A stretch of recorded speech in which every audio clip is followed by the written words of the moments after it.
भी बहुत लोग बाकी हैं। कर दिया कर दिया। कर दिया डन कर दिया सर। तो सर ठीक है, ग्रेट ग्रेट। फॉर्म फिलिंग तो पहले कर लिया करो, ठीक है। जिन लोगों ने नहीं किया, जिनको अभी भी डाउट है, उनके साथ अपन आज डिस्कशन करेंगे, थोड़ा बहुत सेशन का डिस्कशन होगा। और आज के सेशन में प्रवीत जो हमारा लास्ट ईयर का स्टूडेंट है, जो रेगुलर स्टूडेंट था, मेरी क्लास का ही था, वो अभी आईआईटी में है, वो भी आज ज्वाइंट हुआ है, तो उसके साथ भी हम इंटरेक्ट करेंगे, ठीक है। आपके जो भी क्वेरीज हो वो आपको बताएगा कि कैसे उसने तैयारी करी की। हमने भी जैसे लास्ट ईयर भी ऐसे ही हुआ था कि लास्ट ईयर का 50 डेज का एक क्रैश कोर्स हमने लॉन्च किया था, उसी में उसने तैयारी करके उसका बेसिकली, और ये अच्छी बात क्या थी कि उसका मेंस में स्कोर तो थोड़ा कम आया था, लेकिन एडवांस में उसने और ज्यादा इंप्रूव कर लिया था, ठीक है। तो वो भी आज अपने फीडबैक शेयर करेंगे आपके साथ कि कैसे उसने क्या क्या तैयारी करके उसने अपनी आईआईटी में सीट की, ठीक है। और दूसरा, बहुत से बच्चों को जनरली डाउट डर रहता है। एक तो एडवांस का नाम सुन के आधे को पसीने में, मतलब मैं तो बहुत डर गया था, मैं तो फॉर्म ही फिलअप नहीं कर रहा था अपने टाइम की बात बता रहा हूँ, ठीक है। मुझे लग रहा था यार एडवांस अपने बस की बात नहीं है, तो बहुत टफ होता है, फॉर्म फिलअप ही नहीं करें। और ऐसा एक्चुअली में होता भी है, अभी भी बहुत से बच्चे जिनका एडवांस क्वालिफाई भी हो जाता है ना, फॉर्म फिलअप ही नहीं करते हैं। उनको लगता है कि यार मेंस तो चलो कैसे तुक्के में क्वालिफाई हो गया, एडवांस तो शायद ही होगा, फॉर्म ही फिलअप नहीं करते, एग्जाम देने ही नहीं जाते, ठीक है। ऐसा बहुत बार होता है, अभी मैं आपको एक डेटा भी शेयर करूंगा, उसमें आपको पता चलेगा, ठीक है। चलो ठीक है, स्टार्ट कर देते हैं। 9:05 हो चुके हैं, आपका भी, आपको भी पढ़ना भी बहुत है, और क्लासेस में ले नहीं पा रहा था क्योंकि कहीं और इन्वॉल्व था, तो आपकी अभी क्लासेस भी चल रही है, उसमें मुझे पता चला कि केमिस्ट्री में थोड़ा इश्यू आ रहा है, तो केमिस्ट्री के लिए मैंने बात कर ली है for change of the teacher, ठीक है। और भी आपके कुछ इश्यू हो तो लास्ट में मुझे बता देना, और एक फीडबैक फॉर्म में वापस शेयर करूंगा, तो फीडबैक फॉर्म में आज के सेशन का फीडबैक, और उसमें आपको कोई और हेल्प की रिक्वायरमेंट है तो आप प्लीज उसमें पोस्ट कर देना, कोशिश करूंगा मैक्सिमम हेल्प मिल जाए। अच्छा, अभी एक डाउट डिस्कशन ग्रुप तो आपका भी रन स्टार्ट कर दिया है, ठीक है। वो धीरे धीरे और इसको एक्टिव करेंगे और उसको प्रॉपरली रन करवाएंगे। बाकी उस डाउट डिस्कशन ग्रुप में थोड़ा बहुत फायदा मिल रहा है, बोलो। सब लोग ज्वाइंट है ना डाउट डिस्कशन ग्रुप में? Yes sir. नो सर ठीक है ठीक है। तो जो जो ज्वाइन नहीं है वो अलग से मैसेज कर देना, तो उसमें मैंने और टीचर्स को भी ऐड कर दिया, धीरे धीरे उनको मैं टैग भी कर दूंगा, उनको मैसेज भी अलग से कर दूंगा, वो टाइमली आपके डाउट्स रिजॉल्व कर देंगे, ठीक है। और क्या क्या आप और हेल्प आपको और चाहिए वो मुझे आज बता देना, ताकि अपन उसको रिक्वायर कर देंगे, ठीक है। चलो स्टार्ट करते हैं। तो पहले मैं कुछ इन्फॉर्मेशन शेयर करता हूँ, फिर अपन प्रवीत के साथ सेशन का थोड़ा बहुत इंटरेक्शन करेंगे। तो देखो, जो जेई का है, पहले हल्का सा ब्रीफ में आपको एग्जाम पैटर्न के बारे में करता हूँ। आप तक आपने बहुत सारे पेपर भी दे दिए होंगे जेई का, तो आपको लगभग आइडिया तो लग गया होगा कि जेई का जो एडवांस का पेपर हो कैसा आता है। ऑफकोर्स 2 पेपर होते हैं, पेपर 1 पेपर 2। पेपर का मीडियम सिर्फ 2 ही है, इंग्लिश एंड हिंदी। तो जनरली आप सब लोग इंग्लिश मीडियम के हो, तो आपके लिए इंग्लिश मीडियम है। दोनों पेपर में तीनों सब्जेक्ट के आपके वो रहते हैं, फिजिक्स केमिस्ट्री मैथ्स। अब जो पेपर 1 और पेपर 2 है, उसमें अगर आप ध्यान से देखोगे तो पेपर 1 में पर सब्जेक्ट लगभग 18 क्वेश्चन आते हैं। पेपर 1 में ऑन एन एवरेज बता रहा हूं, देखो हर साल पैटर्न चेंज होता है, ठीक है। कभी नंबर ऑफ क्वेश्चन कम हो जाते हैं, कभी नंबर ऑफ क्वेश्चन ज्यादा हो जाते हैं, तो ऑन एन एवरेज यहाँ पे मैं बात कर रहा हूँ। तो पर सब्जेक्ट जैसे मान लो पेपर 1 है, तो पेपर 1 के पर सब्जेक्ट में आपको 18 क्वेश्चन मिलेंगे। उसमें लगभग 6 question single correct, 6 question MCQ multiple choice correct, और 6 क्वेश्चन न्यूमेरिकल बेस करेक्ट रहते हैं। अब इसकी भी मार्किंग स्कीम अलग अलग रहती है। अगर मान लो सिंगल करेक्ट की बात करूं तो इसमें +3 -1 का रहता है, मल्टीपल चॉइस में +4 -2 का रहता है, न्यूमेरिकल में भी लगभग +3 -1 का रहता है, ठीक है। तो ये मार्किंग स्कीम रहती है, यहाँ पे मैंने आपको मेंशन भी कर दी। और अगर अभी आप संडे संडे पेपर भी दे रहे हो तो आपको लगभग आइडिया है, ठीक है। तो ऑन एन एवरेज पर सब्जेक्ट 18 क्वेश्चन, इधर भी सेकंड पेपर में भी लगभग ऐसा आता है। अगर मैं पिछले 2 साल की बात करूं तो पिछले 2 साल में टोटल, किसी को आइडिया कितने क्वेश्चन आते हैं total questions? How much paper 1 plus paper 2 मिला के? 54 नहीं, दोनों सारे सब्जेक्ट, मतलब पेपर 1 और पेपर 2 मिला के टोटल क्वेश्चन कितने होंगे तीनों सब्जेक्ट मिला के? 108। हाँ, लगभग 08 108 क्वेश्चन, बहुत बढ़िया। ये पिछले 2 साल का डेटा है कि पिछले 2 साल में हर साल कुछ ना कुछ वेरी ऊपर नीचे होता रहता है, लेकिन अभी फिलहाल रिसेंट में जेई क्या कर रहा है, पेपर 1 और पेपर 2 मिला के टोटल 108 क्वेश्चन दे रहा है। मतलब 108 क्वेश्चन आपके पास टोटल आएंगे सारे सब्जेक्ट मिला के पेपर 1 और पेपर 2 में। अब इस 108 में से हमें कितने क्वेश्चन कर लेना चाहिए ताकि हमारा कट ऑफ और अच्छी रैंक आ जाए, आईआईटी में रैंक मिल जाए? कितने क्वेश्चन हमको करना चाहिए, कितने क्वेश्चन हम स्किप कर सकते हैं पर सब्जेक्ट वगैरह? तो ये हमको थोड़ा सा इसके बारे में थोड़ा जानेंगे, ताकि हमको एक आइडिया लग जाए कि कितने क्वेश्चन हमें करना चाहिए, कैसे पेपर को अटेम्प्ट करना चाहिए, क्या स्ट्रेटेजी होनी चाहिए। आप लोग भी अपनी स्ट्रेटेजी शेयर कर सकते हो, जिसको कुछ मान लो किसी को ऑलरेडी एक्सपीरियंस इसके बारे में और किसका अच्छा फायदा हो रहा है, तो वो भी अपना एक्सपीरियंस यहाँ पे शेयर कर सकते हैं, ठीक है। तो टोटल बेसिकली मेरे पास 108 क्वेश्चन आ रहे हैं पिछले 2 सालों से। उसके पहले 114 क्वेश्चन आए थे, 108 108 108। तो टोटल मिला के 2023 2022 में पिछले 3 साल में हम देख रहे हैं टोटल क्वेश्चन अपने पास 108 क्वेश्चन आ रहे हैं। अब इन 108 क्वेश्चन को हमको कैसे डिस्ट्रीब्यूट करना है ये हम थोड़ा देखेंगे। ठीक है, मैं आपको अगर रैंक और परसेंटेज की बात करूं तो ये देखो 2022 2021 का कुछ डेटा यहाँ पे है मेरे पास। तो यहाँ पे मैंने देखूंगा अगर आप, तो जो फर्स्ट रैंक आई थी वो 314 नंबर पे आई थी, उसके पहले 348 नंबर पे, 346 नंबर पे। लेकिन अगर अपन नीचे वाला डेटा जो हमारा फायदे का फिलहाल ज्यादा, कि अगर 1000 रैंक की मैं बात करूं तो वो 170 पे ये मार्क्स है। ठीक है, 210 पे 210 पे 206 पे, मतलब ये इस बार पेपर टफ था, 2022 का पेपर थोड़ा टफ था तो उसके हिसाब से कट ऑफ थोड़ा लो गया था। लेकिन ऑन एन एवरेज अगर आप देखोगे तो 210 नंबर पे 1000 तक रैंक आ रही है। उसके बाद अगर आप देखोगे तो 143 पे, 147 पे, 157 पे आपकी लगभग 5000 रैंक तक आ जाती है। और उसके अगर नीचे थोड़ा जाओगे 10,000 तक तो 110, 118, 131, 130, मतलब ऑन एन एवरेज 120 नंबर अगर मैं पकड़ लूं तो 120 नंबर पे आपकी रैंक 10,000 के अंदर आ जाती है। ये टोटल मार्क्स की मैं बात कर रहा हूँ। टोटल मार्क्स का पेपर मान लो अगर आपका 380 या 360 का पेपर है या फिर 370 का पेपर, जितने का भी पेपर वेरी करता है, अगेन हर साल थोड़ा थोड़ा वेरी करता है, तो इस इतने का पेपर, तो इसमें से अगर आप 120 नंबर प्लस ला रहे हो मतलब आपकी रैंक 10,000 के अंदर आ रही है। ये मैं जनरल कैटेगरी की बात कर रहा हूँ। क्लियर है? तो ये एक डेटा है पिछले सालों का कि अपन को पूरे नंबर लाने, ऑफ कोर्स पूरे नंबर लाना बहुत डिफिकल्ट होता है, लेकिन कितने नंबर लाने और कितने नंबर पे क्या रैंक आ जाती है ये थोड़ा हम एनालिसिस कर रहे हैं। ठीक है, तो ये मैंने ऑन एन एवरेज बता दिया। तो ऑन एन एवरेज अगर मैं पूरी बात करूं तो अगर आपका टोटल मार्क्स का 35% के लगभग या 35% से कम आता है तो आपकी रैंक 10,000 के अंदर आ जाएगी। उस टोटल मार्क्स का 45% तक अगर आप पहुंच जाते हो तो आपकी रैंक 5,000 के अंदर आ जाएगी। क्लियर है? और ये कुछ डेटा है, उसका मतलब परसेंटेज वाइज मार्क्स है और ये टोटल एग्जैक्टली मार्क्स। जैसे पिछले 2023 की बात करें अपन तो 2023 में 125 नंबर पे 10,000 तक की रैंक चली गई थी। मतलब 120 125 में, जैसे कि मैंने आपको कहा 125 120 की अगर आपकी रैंक आ रही है तो आपका 10,000 के अंदर आप रैंक ला पा रहे हो। क्लियर है? एक सेकंड।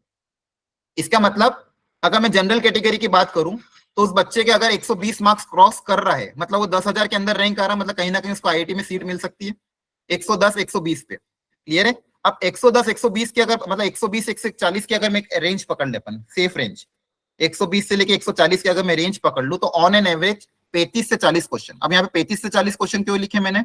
क्योंकि आपके लगभग कुछ क्वेश्चन 4 नंबर के होते हैं, कुछ क्वेश्चन 3 नंबर के होते हैं।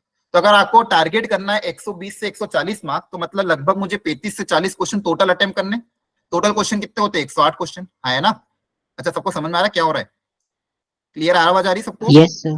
ठीक है। Yes, sir. तो एक आपको एक आइडिया दे रहा हूं मैं बेसिकली। अपन को पहले तो अपन को डर हटाना है कि ज्यादा टफ है या फिर पेपर को मतलब इतना बड़ा अपन को देखना नहीं कि भाई इतने सारे इतने टफ क्वेश्चन आते हैं, मेरे से तो पूरे पेपर में 2-4 क्वेश्चन ही हो पाते हैं। तो उससे आधे बच्चे डिमोटिवेट हो जाते हैं और बोलते हैं कि यार अपन से तो नहीं हो पाएगा।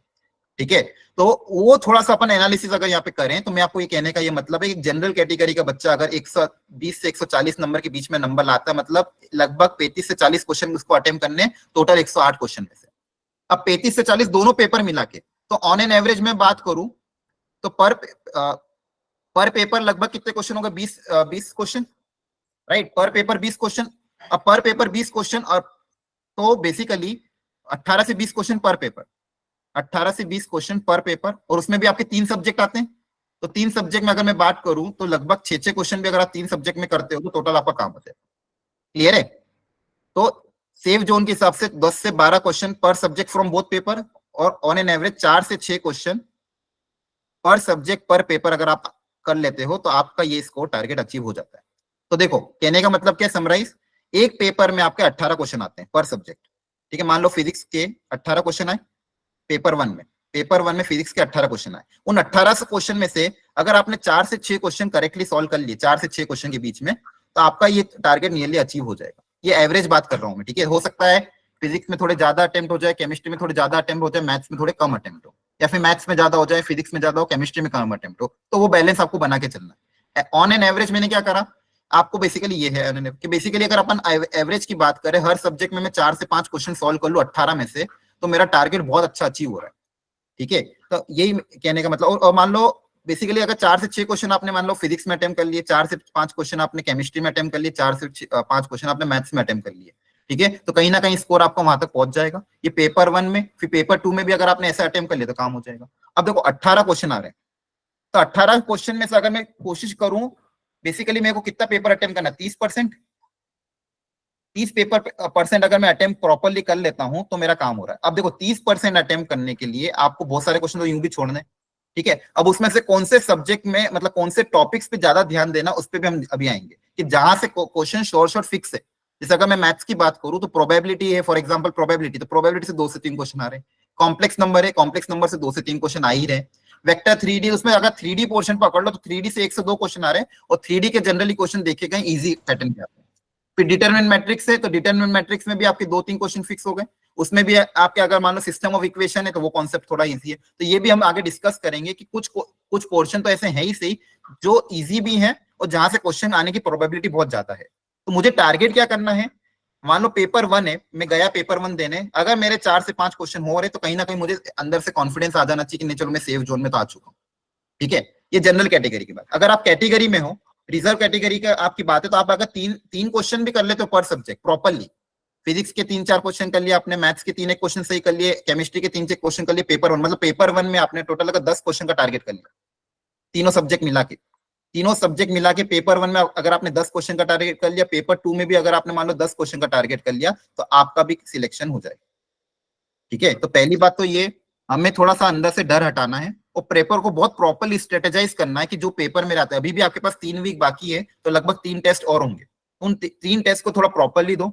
उसमें से जो आपके स्ट्रॉन्ग जोन जिसमें आप प्रिपेयर कर रहे हो, तो उनके क्वेश्चन को थोड़ा सा टारगेट करने की कोशिश करो, ठीक है। और मैं अभी तरीका बताऊंगा और क्या तरीके होंगे पेपर को अटेम्प्ट करने, लेकिन एक आइडिया दिमाग में ये छाप लेना है कि अपन को पूरा पेपर तो वैसे भी अटेम्प्ट होता नहीं है, लेकिन पूरे पेपर में से भी कितने अटेम्प्ट करें ताकि अपन सेफ जोन में चले जाए। और अगर जनरल कैटेगरी का बच्चा तो उसको कोशिश करना है 4 से 5 क्वेश्चन, 6 क्वेश्चन पर सब्जेक्ट वो हर पेपर में अटेम्प्ट कर ले। रिजर्व कैटेगरी का बच्चा तो उसको कोशिश करना 3 से 4 क्वेश्चन या 2 से 3 क्वेश्चन पर सब्जेक्ट में अटेम्प्ट कर, ठीक है। तो ये आपका एक थोड़ा सा डेटा था, जिसमें मैं अगर 120 पे अगर 120 की रेंज क्रॉस कर ले रहा हूं तो मेरा एक बहुत अच्छी रैंक मेरे को आने की चांसेस है, और फिर मैं अपनी रैंक के हिसाब से अच्छा ब्रांच और वो ले सकता हूँ।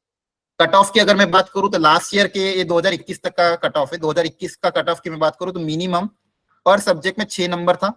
अगर 2023 की बात करूं तो कट ऑफ आपका 8 मार्क्स था पर सब्जेक्ट, मतलब आपको मिनिमम 8 नंबर तो लाने ही है। ऐसा मत करना कि फिजिक्स बहुत अच्छा कर लिया, केमिस्ट्री बहुत अच्छा कर लिया, मैथ्स के लिए टाइम ही नहीं बचा, मैथ्स में नंबर ही नहीं लाया। तो आप अगर फिजिक्स केमिस्ट्री में कितने अच्छे नंबर लेके आ जाओ, मैथ्स में फिर आप बेसिकली आपका एडवांस क्लियर ही नहीं होगा। आपको तीनों सब्जेक्ट में मिनिमम 6 नंबर तो लाने ही है, और ये टोटल एग्रीगेट है। यहाँ पे क्या दिखा हुआ है, टोटल एग्रीगेट, कि मिनिमम इतने एग्रीगेट आएगा तो ही आपकी एडवांस की रैंक निकलेगी, ठीक है, तो ही आपकी एडवांस की रैंक निकलेगी। क्लियर है। जैसे यहाँ पे 63 है, यहाँ पे 56 है ना, और यहाँ पे सब कैटेगरी वाइज दिए हुए। जैसे यहाँ पे अगर ST SC की मैं बात करूँ तो 31 नंबर है। तो आपको जैसे अगर किसी बच्चे के जो ST SC कैटेगरी में उसके अगर 31 क्रॉस कर जाता है और मिनिमम हर सब्जेक्ट में 3-3 नंबर अगर आ जाते हैं, तो आपका बेसिकली कट ऑफ क्लियर हो जाएगा। क्लियर है। ये बेसिकली पर सब्जेक्ट, यहाँ पे पर सब्जेक्ट दिया हुआ है और यहाँ पे आपको दिया हुआ है टोटल एग्रीगेट। तो टोटल अगर आपका 31 नंबर क्रॉस कर रहा है दोनों पेपर मिला के, टोटल अगर 31 आपका क्रॉस कर गया, यहाँ पे पर सब्जेक्ट में 3-3 नंबर अगर आपके क्रॉस कर गए, तीनों सब्जेक्ट में, फिजिक्स केमिस्ट्री में 3-3 प्लस हो गए। मतलब कहने का मतलब, जैसे मान लो किसी का फिजिक्स केमिस्ट्री मैथ ऐसा है, किसी के फिजिक्स में मान लो आ गए 10 नंबर, केमिस्ट्री में आ गए मान लो 20 नंबर, मैथ्स में वो लाया मान लो 2 नंबर, तो टोटल नंबर कितने हो गए 32। अब बेसिकली टोटल कट ऑफ तो क्लियर हो गया, लेकिन यहाँ पे सब्जेक्ट कट ऑफ क्लियर नहीं हुआ तो उसका एडवांस क्वालिफाई नहीं होगा। उसको मिनिमम तीनों सब्जेक्ट में 3-3 नंबर तो लाने ही थे, और टोटल नंबर उसको 30 से 1 से ज्यादा लाने थे। ये 2021 की बात है। 2023 में लास्ट ईयर ये कट ऑफ थोड़ा इंक्रीज हुआ था। 2023 का पेपर 2022 से थोड़ा इजी था, तो वहां पे कट ऑफ 8 नंबर गया था, ठीक है, कि 8 नंबर आपको लाने, और ओवरऑल कट लगभग 65-60-70 के आसपास ही था। तो 8 नंबर तो आपको मिनिमम पर सब्जेक्ट में लाने हैं, और टोटल आपको इतने नंबर लाने हैं, ठीक है। अगर मान लो 60 को अगर अपन लगभग 4 से डिवाइड करें तो कितना आ जाता है, ये 15 क्वेश्चन। तो मतलब बेसिकली 15 से 20 क्वेश्चन तो करने ही है आपको, ताकि आपका ओवरऑल एग्रीगेट पास हो जाए और एडवांस की आपकी रैंक आ जाए। एडवांस की रैंक से आपको फिर कोई ना कोई IIT में, कोई ना कहीं लोअर ब्रांच नई IIT में कहीं ना कहीं मिल जाएगा। तो आपको मिनिमम एग्रीगेट 63 तो क्रॉस करना ही है। क्लियर है। चलो, अब पेपर की अगर मैं, अच्छा इसमें किसी को कोई डाउट है यहाँ तक तो पूछो। एनीवन, मैं ही बोले जा रहा हूँ कब से, या फिर कुछ कुछ पूछना हो। एनीवन, सब बच्चे ज्वाइन हो गए ना, कोई सर, ऐसा तो नहीं जो ज्वाइन नहीं हो। हाँ बोलो। ये एडवांस का फॉर्म फिल करने के बाद क्या सेंटर चेंज कर सकते हैं? सेंटर चेंज का ऑप्शन एक बार शायद वो नोटिफिकेशन देंगे, वैसे तो नहीं हो पाएगा। और आपको दिक्कत क्या आ रही सेंटर में? सर उसकी चलो सेंटर ये, वो एक काम करेंगे, ये फॉर्म से रिलेटेड डिस्कशन अपन लास्ट में लेंगे। यहाँ पे अभी जो मैंने ये बताया है, इसमें किसी को कोई दिक्कत है? एनीवन? सर कुछ Sir? क्वेश्चंस रहते हैं जिसमें +3 और -0 भी होता है, कुछ मॉक टेस्ट होते हैं, हाँ हाँ, तो फिर उनको सारे अटेम्प्ट कर सकते हैं, मतलब वो हाँ तो- बिल्कुल। देखो तो जो कुछ क्वेश्चन ऐसे होते हैं जो न्यूमेरिकल बेस्ड होते हैं, जैसे 2.3, 4.5, ऐसे जिनके आंसर आ रहे हैं उसमें नेगेटिव मार्किंग नहीं रहती है। तो आपको है ना इंस्ट्रक्शन हमेशा ध्यान से पढ़ना है। हर साल कुछ ना कुछ माइनर चेंजेस इंस्ट्रक्शन में आता ही है। तो आप ये अज्यूम करके मत चलना कि 2023 में जो इंस्ट्रक्शन था वो 2022-24 में भी आएगा। तो आप इंस्ट्रक्शन ध्यान से पढ़ना। ऐसे क्वेश्चन भी होंगे जहाँ पे नेगेटिव मार्किंग नहीं होगी, ठीक है? तो वहां पे आप सारे क्वेश्चन अटेम्प्ट करके आ जाना जहाँ पे नेगेटिव मार्किंग नहीं, कोई दिक्कत नहीं। क्लियर है? Okay sir, yes sir. Sir जो न्यूमेरिकल वाले क्वेश्चन होते हैं उनके जो आंसर मतलब आते हैं वो हाँ, आंसर एक ही आंसर होता है या रेंज होती है 2-3 डेसिमल तक की? नहीं देखो, वहां पे आपको अगेन ये वाली इन्फॉर्मेशन जनरली जेई देता है, और उसमें आपका रेंज ऐसा रहता है, जैसे 2 डेसिमल तक जनरली वो आंसर पूछते हैं। जैसे मान लो किसी का आंसर आपका आ रहा है 5.8923, ऐसा कुछ आंसर है, तो आपको आंसर वहां पे 5.89 लिख के आना है, अप टिल 2 डेसिमल, ये आंसर आपको लिखना है। क्लियर है? और वो पूरी इन्फॉर्मेशन आपको देगा। अगर वो बोलेगा 1 डेसिमल तक लिखना तो 5.8 लिख के आना, वो बोलेगा 2 डेसिमल, जनरली 2 डेसिमल पूछते हैं तो 5.89 लिख के आना। क्लियर है? और अगर मान लो वो राउंड ऑफ करने को भी बोलेगा तो वहां पे एग्जांपल से समझा देगा कि कैसे आपको राउंड ऑफ करना है। मतलब आपको हर जो भी डेटा रहेगा वो पूरा इन्फॉर्मेशन हर क्वेश्चन की, हर सेक्शन की पूरी डिटेल में दी जाएगी। आपको उस इन्फॉर्मेशन को ध्यान से पढ़ना है। क्लियर है? Yes sir. ओके, ठीक है। अब डिफिकल्टी लेवल की अगर मैं बात करूं तो डिफिकल्टी लेवल में अगर आप देखोगे तो बेसिकली कभी भी ऐसा हो नहीं सकता कि जेई पूरा पेपर टफ बना दे। उनको ऐसा हक ही नहीं है, उनको स्ट्रिक्टली इंस्ट्रक्शन दिए गए भैया आप पूरा पेपर टफ बनाओगे नहीं, क्योंकि सब तरह के बच्चे उस एग्जाम को देते हैं। नॉर्थ, ईस्ट, वेस्ट, साउथ, हर तरह के बच्चा एग्जाम देता है। जो बच्चे जिनको थोड़ा सा फिजिकली डिसेबल होते हैं वो भी एग्जाम देते हैं। सरकारी स्कूल का भी बच्चा एग्जाम देता है, अच्छे स्कूल, मतलब हर तरह के बच्चे एग्जाम देते हैं। तो कभी भी पूरा पेपर टफ बनेगा ही नहीं। आपके पेपर में 20% ईजी रहेगा ही, 50 to 60% मीडियम लेवल और 25 से 25% लगभग टफ लेवल रहेगा। ठीक है? तो अगर आप यहाँ पे ध्यान से देखोगे तो मेरा 70% पेपर लगभग इजी मीडियम लेवल का रहा है। तो अगेन आपको जो जेईई मेंस में मैं जो चीजें बोलता था कि आपको पहले इजी क्वेश्चन को पिकअप करना है। तो बेसिकली हर सब्जेक्ट में 20% पोर्शन आपका इजी रहेगा। तो इन 20% पोर्शन को आपको छोड़ना नहीं है।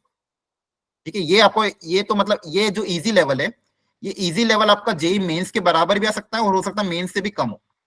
मेंस के बराबर या मेंस से भी कम। तो आप कैसे ऑब्जर्व करोगे? अगर आपने पिछले 3-4 साल के पेपर उठा के देखोगे, मान लो आपने मैथ्स का पेपर देखा फॉर एग्जांपल, तो मैथ्स के टोटल 18 क्वेश्चन देखे पेपर 1 में, तो उसमें आपको एक आधा क्वेश्चन तो ऐसा मिल ही जाएगा, 1-2 क्वेश्चन जो बहुत ईजी होंगे, मतलब कहीं ना कहीं मेंस लेवल या मेंस लेवल से डाउन होंगे इसी तीनों सब्जेक्ट में। ठीक है? अच्छा, अब ये मेंस लेवल का जो इजी लेवल का क्वेश्चन है किस चैप्टर से आएगा ये हमें पता नहीं है। तो इसलिए हमेशा एक इंपॉर्टेंट जो क्या कहते हैं एडवाइस है, सबसे इंपॉर्टेंट एडवाइस क्या है, कभी भी कोई आपको ये बोले कि सिलेक्टेड चैप्टर कर लो बाकी चैप्टर छोड़ दो, ये कभी मत फॉलो करना। इंपॉर्टेंट एडवाइस यहाँ पे क्या है कि आपको हर चैप्टर का बेसिक मेंस लेवल पता होना चाहिए। तो बेसिक मेंस लेवल के फॉर्मूला और कॉन्सेप्ट आप हर लेवल के, हर चैप्टर के करके जाना। मतलब ये कभी मत करना कि कोई चैप्टर पूरा ही छोड़ दिया। ठीक है? कोई भी चैप्टर पूरा मत छोड़ना। आपने मेंस लेवल में जितनी तैयारी करी है ना, जो शॉर्ट नोट आपने मेंस लेवल पे बनाए थे मेंस के एग्जाम में, तो फॉर ऑल चैप्टर, सारे चैप्टर के जेईई मेंस लेवल के तीनों सब्जेक्ट में फॉर्मूला ये आपको ग्रिप होना चाहिए। फॉर्मूला एंड कॉन्सेप्ट, मतलब डेली उठ के एक आदत तो आप बना ही लो कि जेईई मेंस में आपने जो शॉर्ट नोट बनाए थे या फिर जो भी फॉर्मूला शीट बनाई थी, तो सारे चैप्टर को डेली फॉर्मूला रिवीजन तो करना ही है, क्योंकि ये जो इजी क्वेश्चन है ये किसी भी चैप्टर से आ सकता है। और अगर उस चैप्टर से आया तो मुझे वो फॉर्मूला बेस्ड क्वेश्चन अगर आ गया तो मुझे वो क्वेश्चन छोड़ना नहीं है। अगर 2 क्वेश्चन भी आए ना इजी तो मेरे लिए बहुत अच्छी बात। होता क्या है ना, जनरली बच्चे रैंक इसलिए भी नहीं ला पाते हैं या फिर वो पेपर को प्रॉपर्ली देखते नहीं है। शुरू के 4-5 क्वेश्चन टफ देखे वहीं डिमोटिवेट हो गए। आगे अगर छठा क्वेश्चन इजी भी आएगा ना तो उनको दिखेगा नहीं, वो दिखने में टफ दिखेगा लेकिन होगा बहुत इजी। और मैंने आपको पहले भी मेंस में एक चीज बताई थी, किसी भी क्वेश्चन की शक्ल को देख के जज मत करना ये टफ है कि इजी। शक्ल बहुत सी बार है ना बहुत खतरनाक बनाता है जेईई वाला पेपर, लेकिन अगर उसको आप गिवन डेटा को प्रॉपर्ली उतारोगे, देखोगे उसमें क्या क्या गिवन डेटा, कैसे ऑप्शन दिए गए हैं, क्या पूछा गया है, 1 मिनट अगर उसमें इन्वेस्ट करोगे उसके बाद आप जज करना कि ये क्वेश्चन छोड़ना है कि करना है। ठीक है? तो हमेशा क्वेश्चन को देखो पहले, ये बहुत इंपॉर्टेंट लाइन है, सुन लो ध्यान से। क्वेश्चन को देखो, गिवन डेटा उतारो, क्या क्या गिवन डेटा उसके अंदर है, ऑप्शन को ध्यान से देखो, ऑप्शन में पूछ क्या रहा है। ऑप्शन को देख के भी अपन जज कर सकते हैं कि क्वेश्चन को मुझे किस डायरेक्शन में अप्रोच करना है।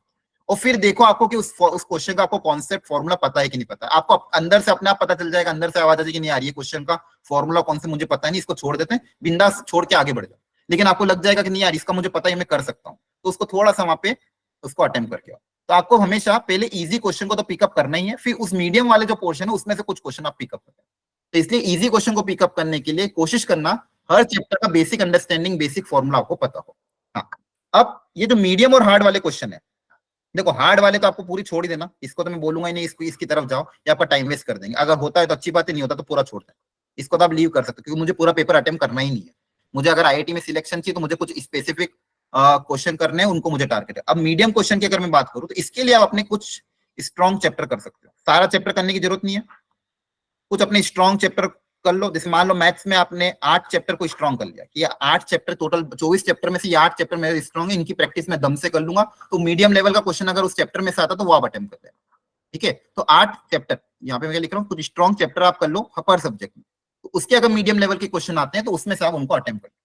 ठीक है, अभी आपको मैंने क्या बताया था, पर सब्जेक्ट 18 क्वेश्चन अगर आते हैं तो 18 से मेरा टारगेट कितना है, 4 से 6 क्वेश्चन का मेरा टारगेट है कम से कम। 4 से 6 क्वेश्चन अगर मेरे हो जा रहे हैं तो मतलब मैं सेफ जोन में आ जाऊंगा। तो 4 से 6 क्वेश्चन करने के लिए मुझे सारे चैप्टर करने की जरूरत नहीं है। डीप लेवल पे आप कुछ सिलेक्टेड टॉपिक कर सकते हो जो आपको लगता है कि नहीं ये मेरा थोड़ा इंटरेस्टिंग टॉपिक है, इसको करने में मुझे मजा आता है यार, इसके क्वेश्चन मुझसे हो जाते हैं, तो वो चैप्टर आप थोड़े डीप लेवल पे कर लो। उसमें भी आपको क्या करना है, उसकी सबसे पहली प्रीफरेंस उसकी पीवाईक्यू करो। पीवाईक्यू में भी टफ पीवाईक्यू मत करना, जो भी आपकी स्ट्रॉन्ग टॉपिक भी है ना उसके अगर आप पीवाईक्यू भी सॉल्व करते हो। अगर मैं आपको बोलता हूँ पिछले 10 साल की पीवाईक्यू करो, ऐसा नहीं कि सारे करने बैठ गए, उन पीवाईक्यू में भी जो पहले इजी मीडियम है ना उसी उनको करो। टफ लेवल के क्वेश्चन अभी के लिए छोड़ दो, अब 3 वीक ही बाकी है। ठीक है, तो पीवाईक्यू में भी ध्यान रखना है, कभी कोई बोलता भी पीवाईक्यू सॉल्व करना, ऐसा नहीं कि सारे पीवाईक्यू कर रहे हो। इजी मीडियम के पीवाईक्यू करो, हार्ड वाले छोड़ दो। और उसकी कोई अगर आपको वर्कशीट अलग से चाहिए हो तो उसी पीवाईक्यू से रिलेटेड वर्कशीट कोई प्रैक्टिस कर लो, थोड़े बहुत क्वेश्चन, तो आपका काम हो जाए। होता क्या है, मैं बोलता हूँ जैसे आपको कोई बच्चा बोलता है सर मुझे कॉम्प्लेक्स नंबर की प्रैक्टिस करनी है, मेरा थोड़ा बहुत स्ट्रॉन्ग है, उसको मैंने पीवाईक्यू दे दिए 10 साल के, तो पूरे 10 साल के पीछे पड़ जाता है और पूरा दिन वेस्ट कर देता है। 10 साल की पीवाईक्यू अगर मैं आपको दे रहा हूँ या फिर आपके पास अगर वर्कशीट है तो आपको सारे पीवाईक्यू अटेम्प्ट नहीं करना है। उसमें अगर आपको कुछ लग रहा है कि बहुत कोई क्वेश्चन बहुत ज्यादा हार्ड लेवल का है, उसको छोड़ दो आप। ठीक है, आपको पीवाईक्यू में भी सिर्फ इजी मीडियम को अभी टारगेट करो। इजी मीडियम को भी अगर आपने टारगेट करके पीवाईक्यू सॉल्व कर लिया तो मोर देन इनफ है। ठीक है, अच्छा ये समझ में आ रहा है, ज्यादा फास्ट तो नहीं हो रहा है, ऊपर से तो नहीं जा रहा है, क्या कॉन्सेप्ट नहीं है, सिर्फ डिस्कशन। बोलो। नहीं सर ठीक है। सबको समझ में आ रहा है क्या डिस्कशन कर रहे हैं अपन? Yes sir. Yes sir. Okay, तो कहने का मतलब ये है कि थोड़ा सा स्ट्रेटेजाइज करके थोड़ा पेपर अच्छे से अटेम्प्ट करोगे तो बच्चों डुएबल है, आपको डरना नहीं है, घबराना नहीं है। ठीक है, स्मार्टली प्ले करना जेईई एडवांस के साथ। थोड़ा सा ये सब चीजें, कट ऑफ के बारे में मैंने आपको एक आइडिया दे दिया है, पेपर के बारे में थोड़ा आइडिया दे दिया है। ठीक है, ये पेपर की मार्किंग स्कीम भी दे दी है मैंने। यहाँ पे अगर आप देखोगे, ये जो अभी बता रहा था मैं न्यूमेरिकल वाले, इसके लगभग 8 क्वेश्चन आते थे पेपर 1 में, तो यहाँ पे +3 -0। अब ये देखो ये वेरी कर सकता है ईयर बाय ईयर। ठीक है, कभी 8 आ सकते, कभी 6 आ सकते, कभी 4 आ सकते। मल्टीपल चॉइस में +4 -2 और मैच द कॉलम में भी +3 -1 इस तरह। अच्छा, मल्टीपल चॉइस की एक बहुत इंपॉर्टेंट इन्फॉर्मेशन कि मान लो कोई मल्टीपल चॉइस क्वेश्चन है, इसमें प्लस अगर सही करोगे तो +4 मिलेंगे, गलत कर दिया तो -2 मिलेंगे। तो मल्टीपल चॉइस में पार्शियल मार्किंग होती है। अब पार्शियल मार्किंग क्या होती है, ध्यान समझना। हो सकता है अभी पार्शियल मार्किंग अभी आपके अवंती के पेपर में ना चल रही हो, लेकिन वहां पे आपकी पार्शियल मार्किंग होगी। जैसे मान लो कोई मल्टीपल चॉइस क्वेश्चन है, क्वेश्चन नंबर 3 मान लो मल्टीपल चॉइस है, उसके आंसर है मान लो ACD। ठीक है, अगर आप ACD उसका करेक्ट आंसर है, लेकिन अगर आपने A भी मार्क किया तो भी आपको मार्क्स मिलेंगे, आपको उसके 1/3 मार्क्स मिल जाएंगे। क्लियर है, मतलब आपने अगर क्वेश्चन में A मार्क किया तो भी आपको मार्क्स मिलेंगे, कुछ ना कुछ मार्क्स मिल जाएंगे। 4 में से मान लो 1.25 मिल गए। आपने A और C मार्क करके आ गया तो हो सकता है आपको 2 या 2.5 नंबर मिल जाए, तो भी आपको मार्क्स मिलेंगे। ACD मार्क कर दिया तो पूरे मार्क्स मिलेंगे। लेकिन अगर आपने किसी में भी B मार्क कर दिया तो आपको फिर -2 मिल जाएंगे। तो ध्यान ये रखना, मल्टीपल चॉइस में चारों ऑप्शन में से मान लो अगर एक, कभी कभी क्या होता है ना, चारों ऑप्शन अलग अलग देते हैं। कभी मान लो कोई मैट्रिक्स का क्वेश्चन है, किसी ऑप्शन में डिटरमिनेंट पूछ लिया, किसी ऑप्शन में ट्रेस ऑफ द मैट्रिक्स पूछ लिया, किसी ऑप्शन में कुछ और पूछा, किसी ऑप्शन में कुछ और पूछा। उसमें से मान लो कोई ऑप्शन अगर इजी वाला है, डिटरमिनेंट वाला, अगर आप वो निकाल सकते एटलीस्ट उतना ट्राई कर लो। पूरा क्वेश्चन नहीं भी सॉल्व कर पा रहे हो तो चारों ऑप्शन में से जो इजी ऑप्शन है वो ट्राई करके आ जाओ। मल्टीपल चॉइस में ये अच्छी एक चीज क्या है कि पार्शियल मार्किंग होती है। तो अगर आपको पूरा क्वेश्चन सॉल्व नहीं भी हो रहा है, लेकिन उस पूरे क्वेश्चन में कुछ पर्टिकुलर पार्ट या फिर पर्टिकुलर कोई ऑप्शन सॉल्व हो रहा है तो एटलीस्ट वो टिक करके आ जाओ। क्या इस बात समझ में आ रही है? बोलो हाँ या ना? Yes sir. Yes, sir. थोड़ा बोला करो यार, मैं एक्चुअली अभी 4-5 क्लास लेने के बाद आपका सेशन ले रहा हूँ। आज ये चौथी क्लास लेने के बाद आपका सेशन ले रहा हूँ। आप बीच बीच में हाँ या ना बोलते रहना ताकि मुझे हिम्मत रहेगी, मुझे समझ में आएगा कि आपको समझ में आ रहा, पता चला आधे सेशन छोड़ के भाग कर। ठीक है, चलो। तो ये आपका डेसिमल अभी मैं आपको पूरा बता दूंगा। अब बात आती है, फटाफट में डिस्कस कर देता हूँ इंपॉर्टेंट चैप्टर की, उसकी हम डिस्कशन करेंगे। उसके पहले एक बार हम प्रवीत से बात कर लेते हैं ताकि वो फ्री हो जाए।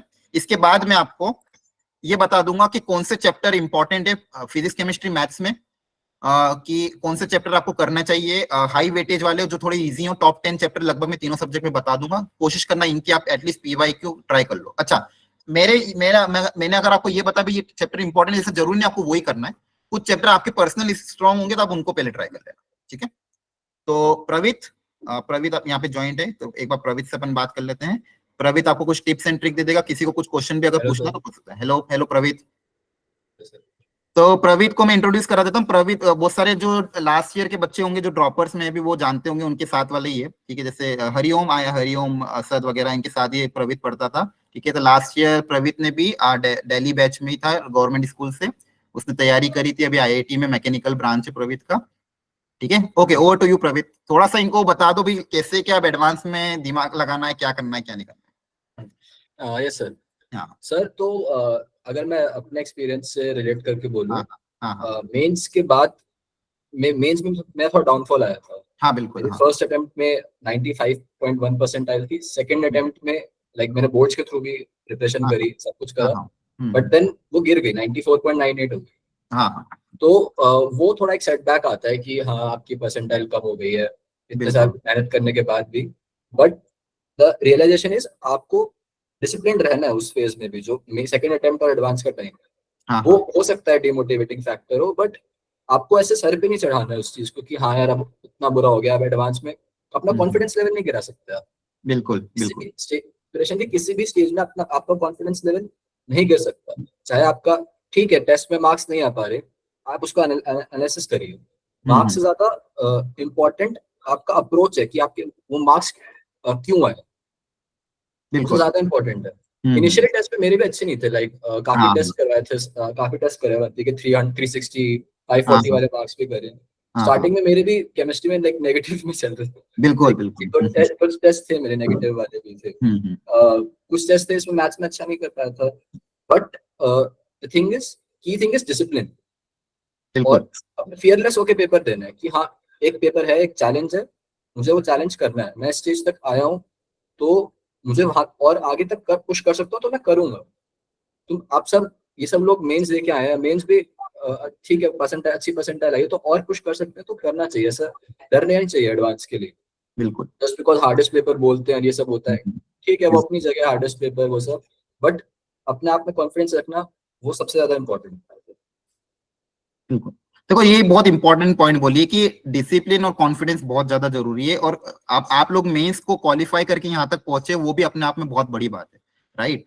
तो थोड़ा सा आपको कॉन्फिडेंटली पेपर देना, ये बहुत अच्छा पॉइंट था कि कॉन्फिडेंस के साथ, चाहे तैयारी कितनी भी, देखो कभी भी ऐसा होगा नहीं कि तैयारी 100% होगी या फिर आप कभी बोलोगे नहीं मैं तो फुल तैयार हूँ।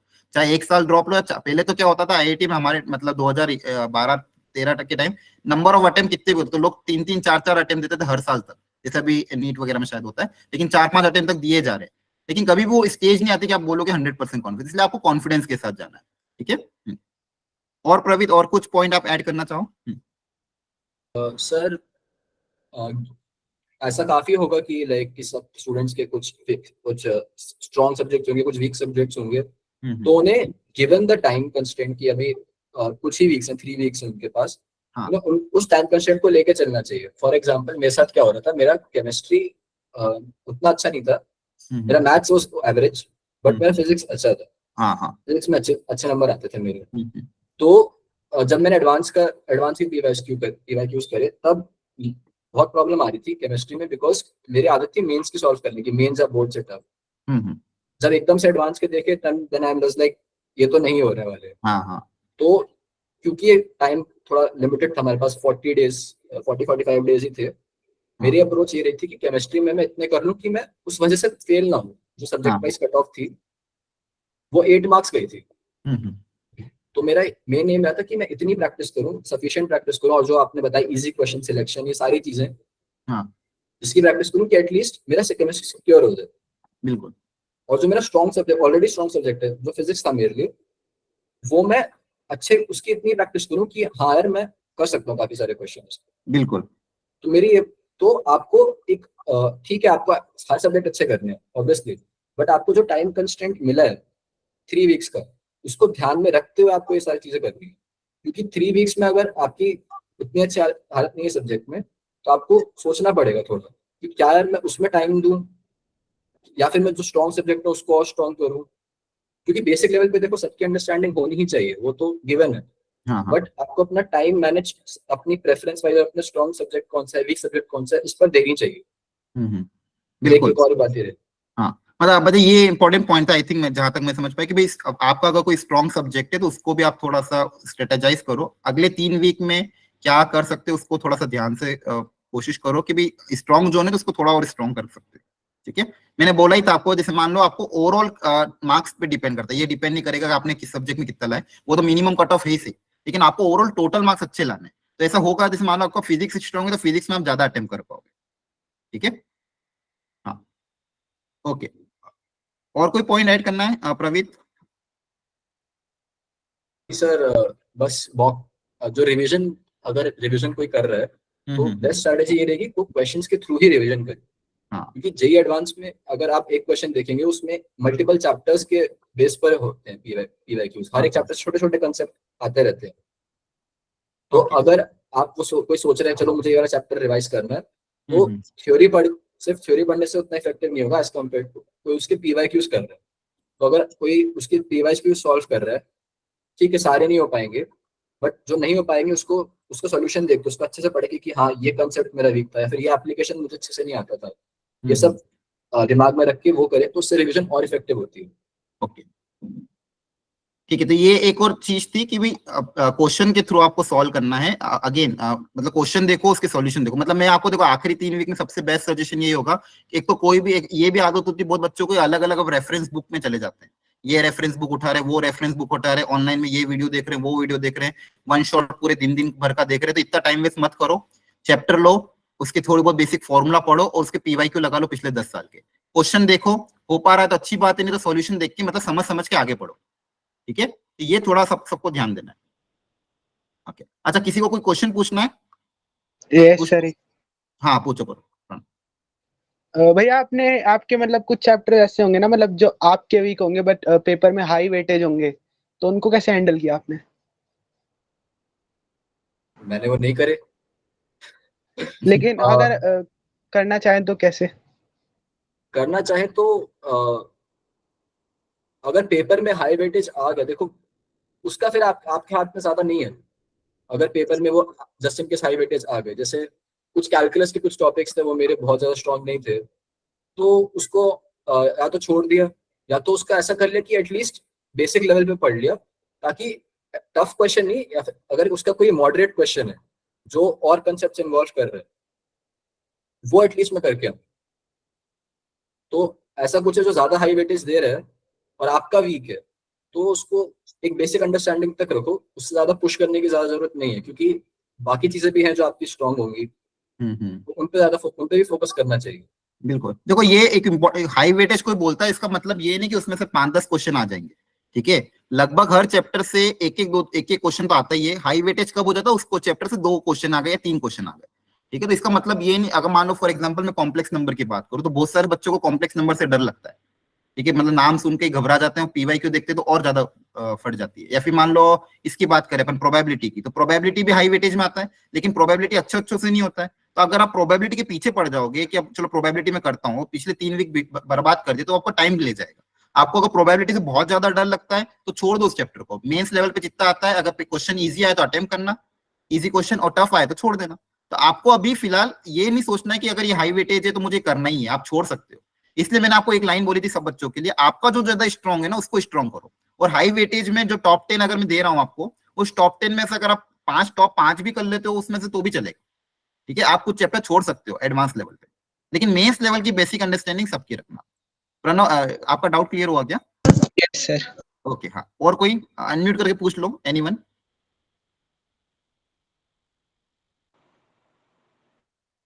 प्रवीत can you tell me subject, अब सब्जेक्ट वाइज मार्क्स याद है क्या प्रवीत आपको कितने थे? प्रवीत जनरल कैटेगरी का था, अगर जिसको कुछ पूछना था तो सब्जेक्ट वाइज। वो एक बार याद करो, मैं एग्जैक्टली तो याद हो, पता नहीं कितने साल भर हो गया होगा उस बात को भी। हाँ 1 साल हो गया सर, उसके बाद हाँ। मैंने ज्यादा देखा भी नहीं है। कोई भी Selection नहीं हो गया। देखता, सिलेक्शन हो गया उसके बाद भाड़ में जान दो। ठीक है चलो और कोई एनीवन एल्स पूछ लो।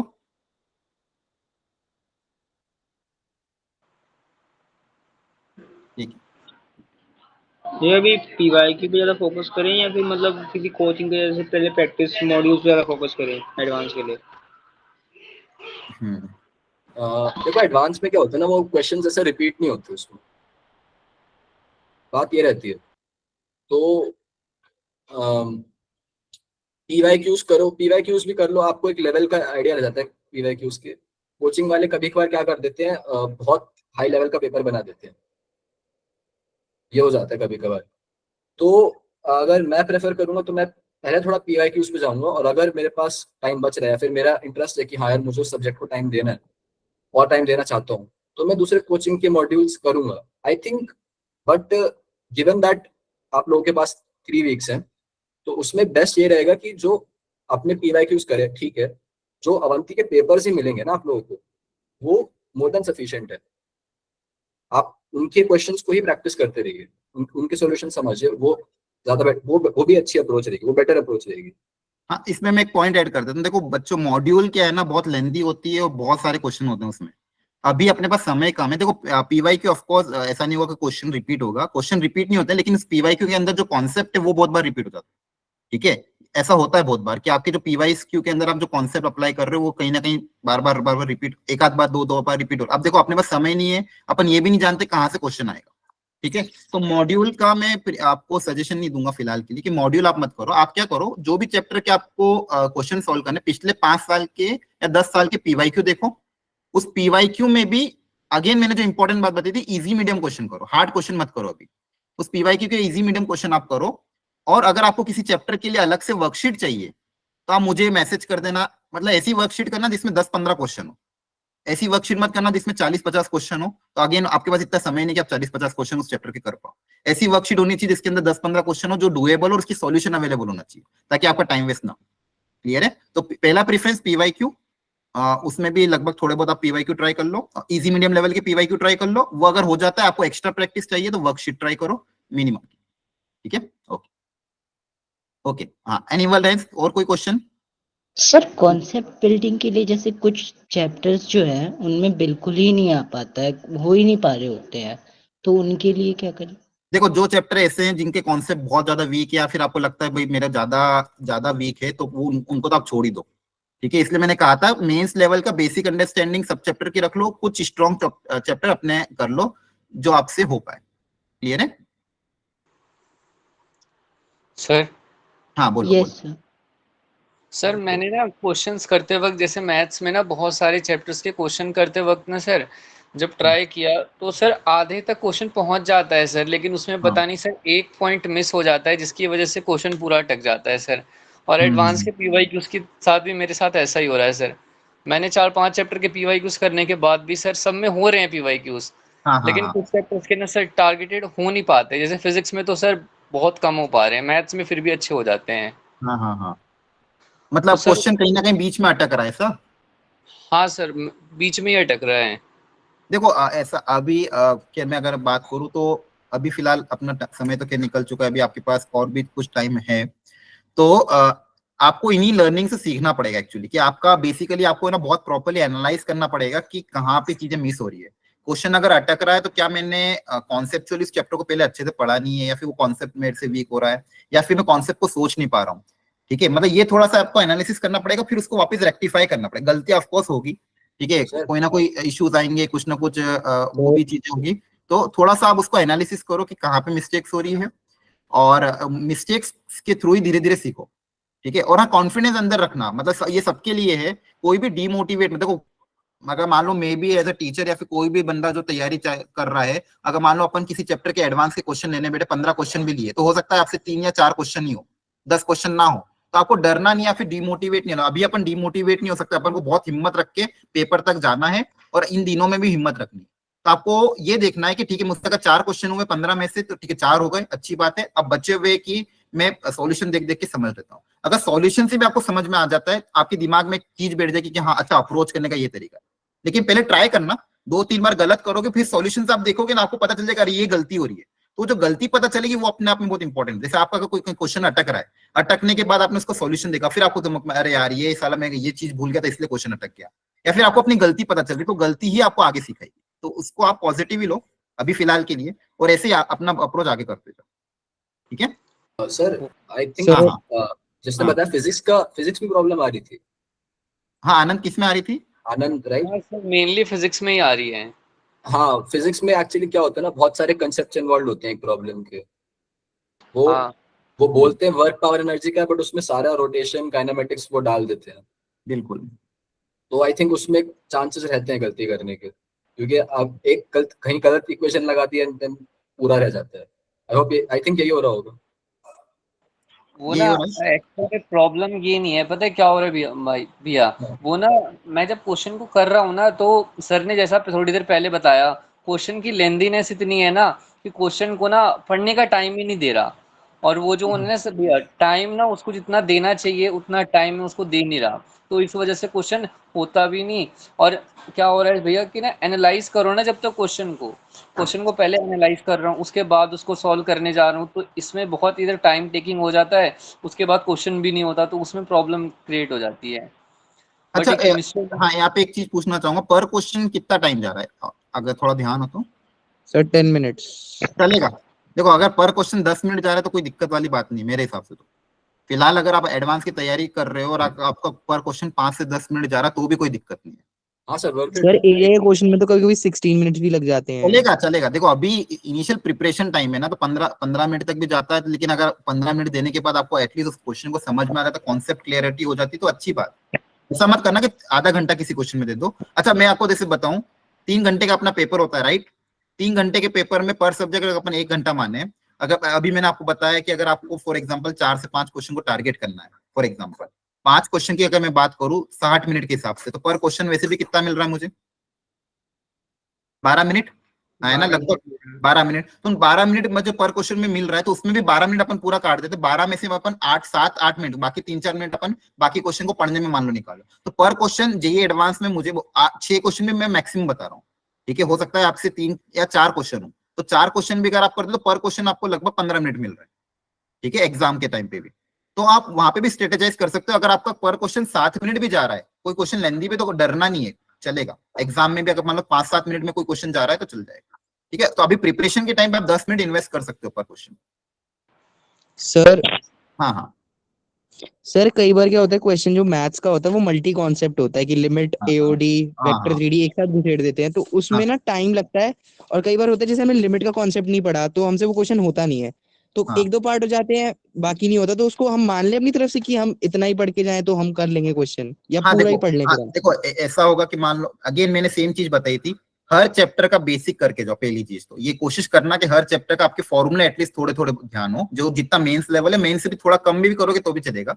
अगर कोई क्वेश्चन ऐसा लग रहा है जिसमें बहुत सारा मल्टी कॉन्सेप्ट है तो उसको आखिरी के लिए रखो, अगर होगा तो ठीक, नहीं तो छोड़ देना। पहले उन क्वेश्चन को टारगेट करना जो जनरली सिंगल चैप्टर से आ रहे हैं और जिनमें थोड़ा बहुत आपको कॉन्फिडेंस है, वोट करना। अच्छा प्रवीण, आपने एग्जाम के टाइम पे पूरा पेपर पहले स्टार्टिंग में देखा था, कुछ टिक कर लिए थे या फिर डायरेक्ट क्वेश्चन स्टार्ट करते? सर बेनिफिशियल यही रहता है कि आप पहले आराम से अपने 5 to 10 मिनट्स आप पेपर पढ़ने में लगाएं, क्योंकि जो 3 घंटे पर क्वेश्चन का जो मिनट पर क्वेश्चन बनता है वो तब बनता है जब आप सारे क्वेश्चन करते हैं। बिल्कुल। अगर आपको पता है सारे क्वेश्चन नहीं हो पाते, मुश्किल है, सिलेक्टेड ही करने हैं, तो आप वो जो बचा हुआ टाइम है, इंस्टेड ऑफ सारे करते जाए ब्लाइंडली कर रहे हैं, ऑर्डर वाइज ही कर रहे हैं, उसको ना करके आप आराम से 5-10 मिनट्स अपना पेपर पढ़ो, देखो कौन सा सेक्शन कौन सा अटेम्प्ट करना है, और फिर उस हिसाब से प्रोग्रेस करो। क्वेश्चंस को मार्क कर लो, क्वेश्चन से मार्क करने का ऑप्शन रहता है उसमें, बिल्कुल बिल्कुल, और फिर उन्हीं को टारगेट करते करते चलो। हाँ ये बहुत अच्छी चीज होती है एक्चुअली में। जैसे मान लो शुरू के 5 से 7 मिनट मैंने एक बार सारे क्वेश्चन देख लिए, मेरे हिसाब से 7 मिनट या 8 मिनट लगेंगे आपको पूरे क्वेश्चन देखने में। उस क्वेश्चन को आप जब देखोगे ना, आपको दिख जाएगा कहीं, अरे यार ये तो डिटरमिनेंट मैट्रिक्स का क्वेश्चन है, ये मैंने थोड़ा बहुत करा, इसको मैंने बुक मार्क कर लिया, इस पे मैं ट्राई कर सकता हूँ, ठीक है। फिर आगे गए प्रोबेबिलिटी का बेस थ्योरम का क्वेश्चन दिख गया, अरे या तो आसान दिख रहा है, कभी कभी तो डायरेक्ट दिख जाएगा आसान है, तो इसको मैं मार्क कर लेता हूँ। तो आपने क्या करा, पूरे पेपर में शुरू के 5 से 7 मिनट पूरे पेपर को एक बार देख लिया। उसमें से अगर मान लो आपने पर सब्जेक्ट में 2-2, 3-3 क्वेश्चन भी बुक मार्क कर लिया, तो आपका वही कॉन्फिडेंस बढ़ जाएगा, चलो हाँ कुछ तो है मेरे लायक।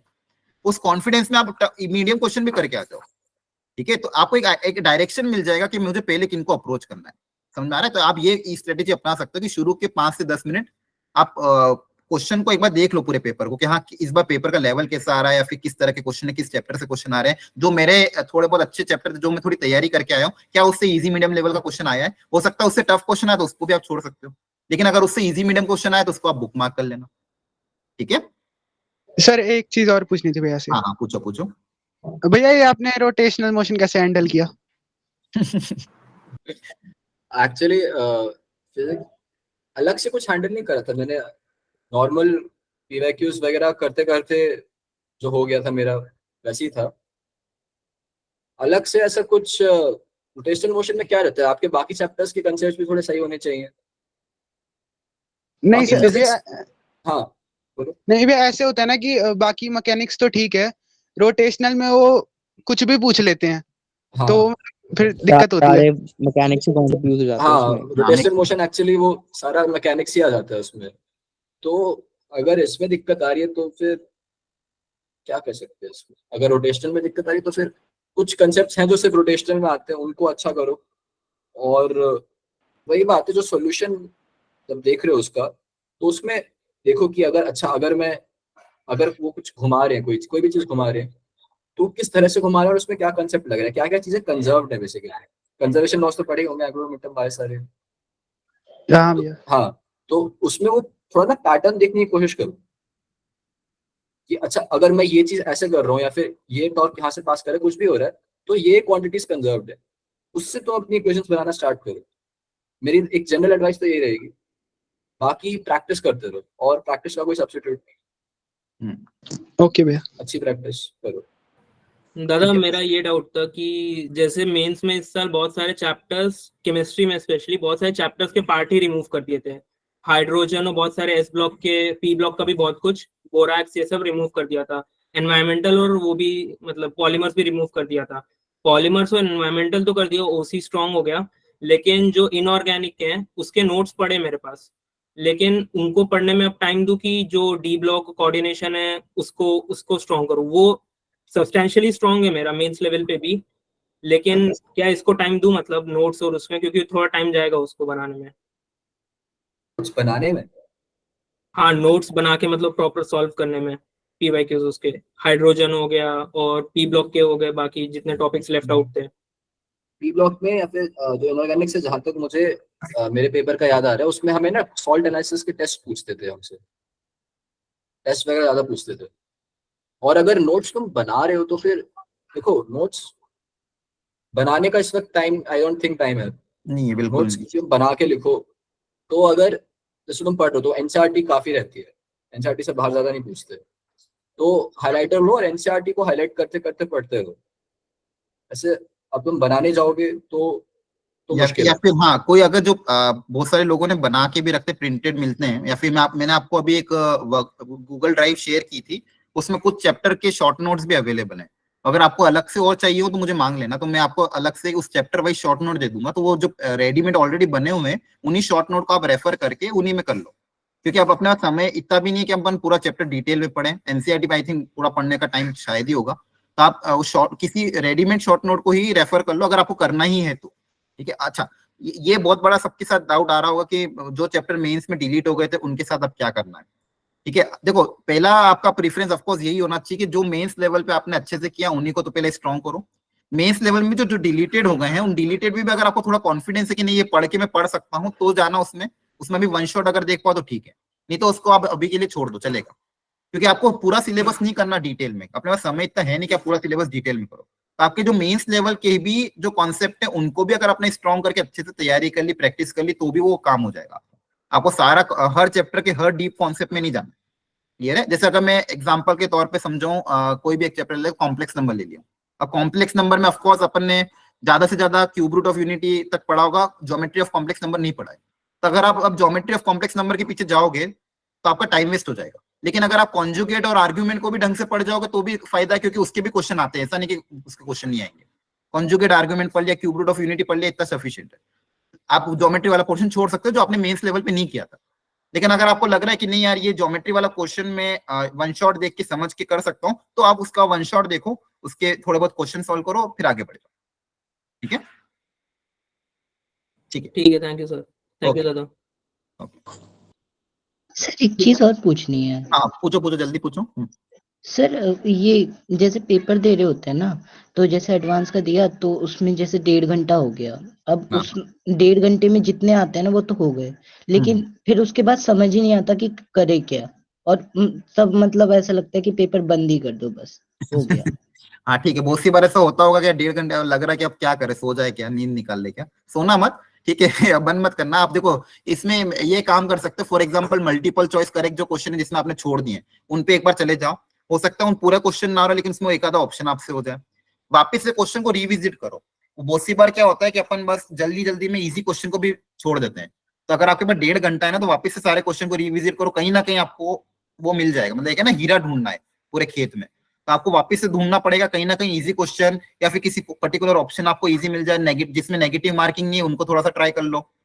ये आप कर सकते हो, लेकिन बैठो मत, 3 पूरा पेपर अटेम्प्ट करो। ठीक है, ओके सर। सर ये न्यूमेरिकल वाले जो नहीं आते उनमें कैसे तुक्के तुक्के मारे हैं? देखो वहां पे तुक्का मारने की प्रोबेबिलिटी अगेन वेरी लेस है, क्योंकि वहां पे वो दे इसलिए 0 मार्क्स नहीं, क्योंकि उसमें डेसिमल टाइप है, तो आप कितना ही तुक्का मान लो, प्रोबेबिलिटी सही होने की बहुत कम है। जैसे मान लो किसी का आंसर है, तुक्का करना तो हमेशा इंटीजर करके आना है। हाँ फिर इंटीजर करना पड़ेगा। तुक्का करोगे तो इंटीजर करके आना, कुछ डेसिमल में कुछ लिख के मत आना। हाँ डेसिमल में अगर थोड़ा बहुत ऊपर नीचे लिखा, जैसे 2.3 लिख के आ गया, पता चला आंसर 2.4 है, तो भी नहीं मिलना है। सर वो क्या एक्चुअली जो डेसिमल में वो देते ही काम है, फिर डेसिमल वो देंगे ना, वो काफी एग्जैक्ट होंगे, जैसे 2.5 to 3.5 ऐसे करते करते होंगे, तो वो सेकंड डेसिमल तक ज्यादातर जाता भी नहीं, और मोस्ट प्रोबब्ली वो इंटीजर ही होता है। वो इंटीजर, हाँ तो तुक्का मारना तो इंटीजर मार सकते हो। ये तो छोटा 1 से 10 के बीच का इंटीजर करके आ जाना, अगर 1 यही 2 करना 3, है जिसको तो। 0 ज्यादा पसंद है वो 0 टिक कर देना। हाँ तो देखो क्वेश्चन को भी करके देखिए, कभी PNC कभी लगाएं। कहीं ना कहीं दिमाग हो रहा है इसका आंसर तुक्का लगाना है, तो 0 कहीं हो सकता है, फिर 2 कर दे, इवन नंबर में जा रहा तो इवन नंबर कर दे, ऐसा कुछ भी थोड़ा सा क्वेश्चन को देख के करना। अगर आखिरी में फ्री बैठे हो, कुछ भी करने को नहीं है, तो वहां पे ये काम कर लेना एटलीस्ट। ऐसे ऐसा समय बचना नहीं चाहिए, आपके पास बहुत कुछ है करने के लिए, तो 3 घंटे को प्रॉपर्ली यूटिलाइज करना। ठीक है सर जैसे किस टाइप के क्वेश्चन को सबसे ज्यादा सबसे पहले स्टार्ट करना चाहिए, मल्टीपल चॉइस क्वेश्चन या फिर सिंगल चॉइस क्वेश्चन या फिर इंटीजर?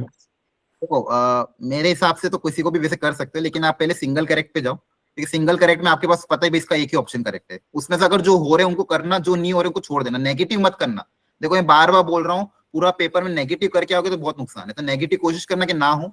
तो आपको पहले सिंगल करेक्ट में आपको पता भी एक ही ऑप्शन करेक्ट है, तो उसमें वो दिख जाएगा हो रहा है कि नहीं हो रहा है। फिर आप मल्टीपल चॉइस पे जाओ, उसमें देखो क्वेश्चन अगर अच्छा है तो पूरा सॉल्व कर रहा हो तो पूरा सॉल्व करो, उसमें कोई पर्टिकुलर ऑप्शन इजी है तो इजी ऑप्शन थोड़ा करके आ जाओ। ठीक है, उसके बाद फिर आपके जो भी बचते हैं न्यूमेरिकल, मैच दो कॉलम, इन पे जाओ। मैच दो कॉलम में भी बहुत बार फायदा होता है क्या कि 4 ऑप्शन में से कोई 2 ऑप्शन अगर हो जाते हैं इजी वाले, तो कहीं ना कहीं अगर किस्मत अच्छी तो ऑप्शन दिख जाएगा क्या, हाँ चलो ये टिक करना है। Okay sir.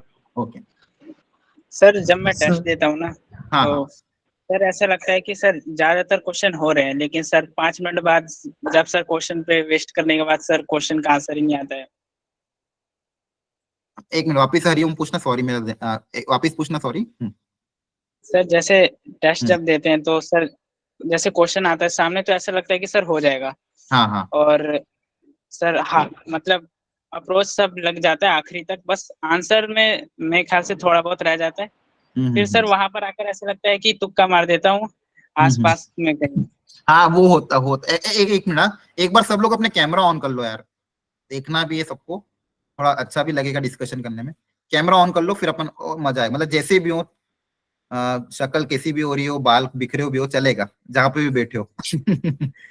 देव ने ऑन कर लिया है, प्रणव, हरिओम, तेजस, लक्ष्य, शालू और जो जो भी लोग जुड़े हुए हैं, एक बार कैमरा ऑन कर लो यार, इसमें क्या हो गया, अपन ही लोग हैं आपस में। ठीक है ठीक है, सब लोग कर लेना, मतलब तब तक मैं बात करता हूँ। देखो ऐसा होता है बहुत बार कि मतलब अपन पेपर देते हैं, पूरा क्वेश्चन सॉल्व करते हैं, और आखिरी में जाके पूरी मेहनत भी करते हैं, पूरे 10 इन्वेस्ट पता चला साला आखिरी में आंसर नहीं आ रहा, कहीं ना कहीं या तो बीच में कहीं सिली मिस्टेक कर दी, ऑप्शन मैच नहीं कर रहा, तो बहुत दुख होता है। फिर ऐसे टाइम पे मन करता है कि तुक्का मार दे क्या। प्रवीण आप बताओ क्या करना चाहिए, कि तुक्का मार दें या फिर उसको कहीं देखें इंस्टेंट में, क्या करें। मतलब किसी ने, जैसे हरिओम ने बहुत मेहनत करी है, पूरा क्वेश्चन सॉल्व किया है, इंटरेस्टिंग चैप्टर भी था, 10 मिनट इन्वेस्ट भी कर दे, पर फाइनल आंसर मैच नहीं कर रहा। सर नेगेटिव नहीं है तो फिर हाँ कर ही देना चाहिए, बट हाँ, लेकिन नेगेटिव हो, नेगेटिव मान लो मार्किंग नेगेटिव है। बहुत बहुत बुरा होता है नेगेटिव मार्किंग हाँ सर। देखो, वो बिल्कुल देखो एक्चुअली -1 नहीं, नेगेटिव मार्किंग सर क्योंकि प्रैक्टिकली -1 नहीं होता, वो -5 होता है हाँ अगर आपका इस केस में चल रहा है, क्योंकि हाँ, +4 आपके आ सकते थे और फिर आपको -1 मिल रहा है, तो आपके -1 हुआ, एक्चुअली आपको -5 हुआ है। हाँ तो उस सेंस में देखा जाए तो छोड़ दो, कोई बात नहीं, दूसरी चीज करो। अरे जैसे कैमरा ऑन ही अगर रहने दो, एक कैमरा ऑन बात रहने ये दो, फोटो खींचेंगे। मुश्किल होती है ना, कभी कभार ऐसा करोगे थोड़ा ना इमोशनल एंगल आता है पेपर के टाइम पे कि यार ये नहीं हो रहा, ये नहीं हो रहा, ये नहीं हो रहा।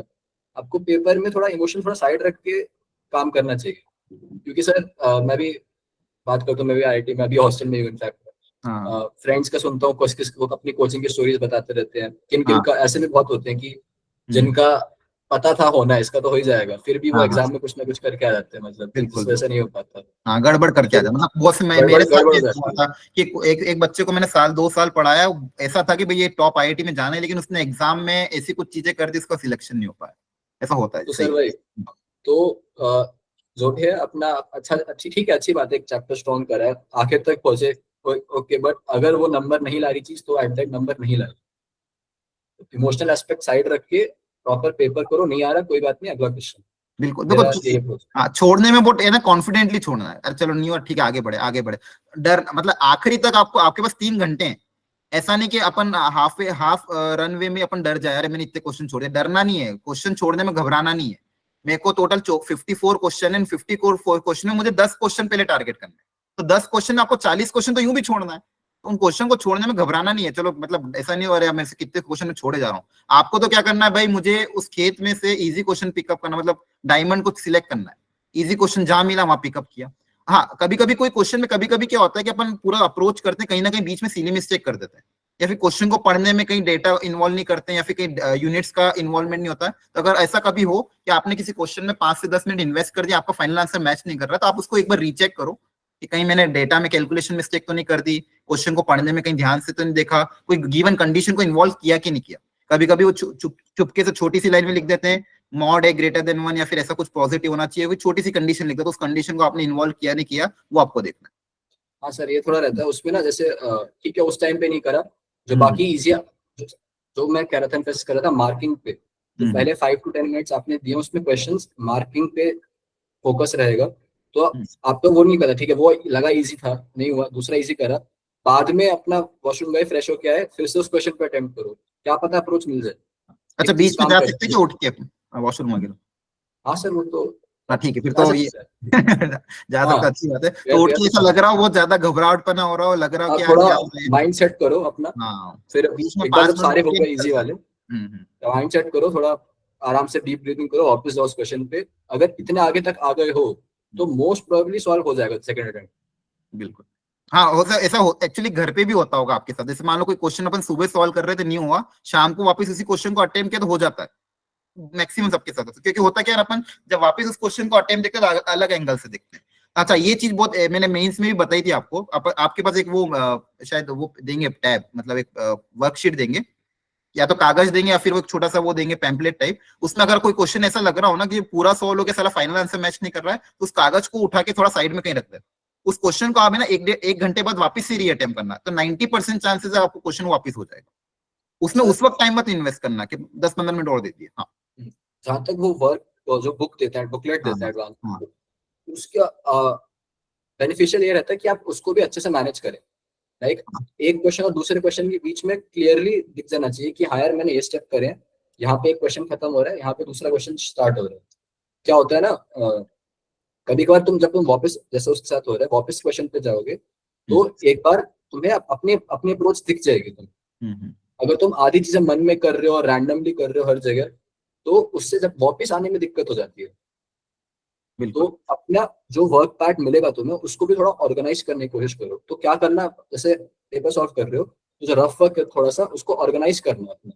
तो हर क्वेश्चन, एक क्वेश्चन करा, ठीक है, स्टेप्स लिख लेना, थोड़े थोड़े लाइन मारी, दूसरा क्वेश्चन, ऐसे थोड़ा सेग्रीगेट करके रखना, क्योंकि ये छोटी छोटी चीजें होती है एग्जाम में सेकंड टाइम जब कर रहे हो या थर्ड टाइम जब भी कर रहे हो, ये काम आती है चीजें। बिल्कुल। देखो, ये बहुत बड़ी इंपॉर्टेंट टिप थी। सुनो ध्यान से सब लोग, आप जब अभी पेपर भी अटेम्प्ट करोगे मॉक टेस्ट, आप है ना वैसी ही वर्कशीट खरीद लो। आपको पता ही मेंस में आपको कैसा मिला था, उसी तरह की वर्कशीट खरीदो। पेपर अटेम्प्ट को क्वेश्चन नंबर प्रॉपर्ली लिखो, हर क्वेश्चन के बीच में। अब बहुत सारे बच्चों की आदत क्या होती है, सब मिक्स कर देते हैं, इधर उधर ऊपर नीचे, ये कोने में लिख रहे वो कोने में लिख रहे। फिर वापस से अगर उसको वापस चेक करना है, क्या मैंने इस क्वेश्चन को वापस से री अटेम्प्ट करना है, रीचेक करना, तो फिर आधा टाइम तो ढूंढने में निकल जाता, कहाँ पे लिखा था कहाँ पे नहीं लिखा था। तो अगर आप प्रॉपर्ली क्वेश्चन बाय क्वेश्चन ढंग से लिखो तो पेपर की कमी नहीं है, वहां पे आप जितने पेपर मांगोगे वो मना नहीं कर सकते आपको।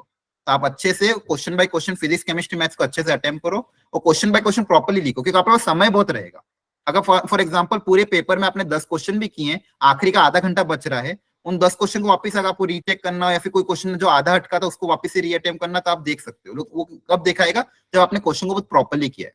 ठीक है, तो ये आदत बनाना, मतलब जल्दबाजी में मिक्स में मत करना। ये बहुत अच्छी टिप थी सबके लिए। हरिओम, आपका डाउट क्लियर हुआ था क्या? Yes sir. सर एक चीज और पूछनी थी सर मैथ में।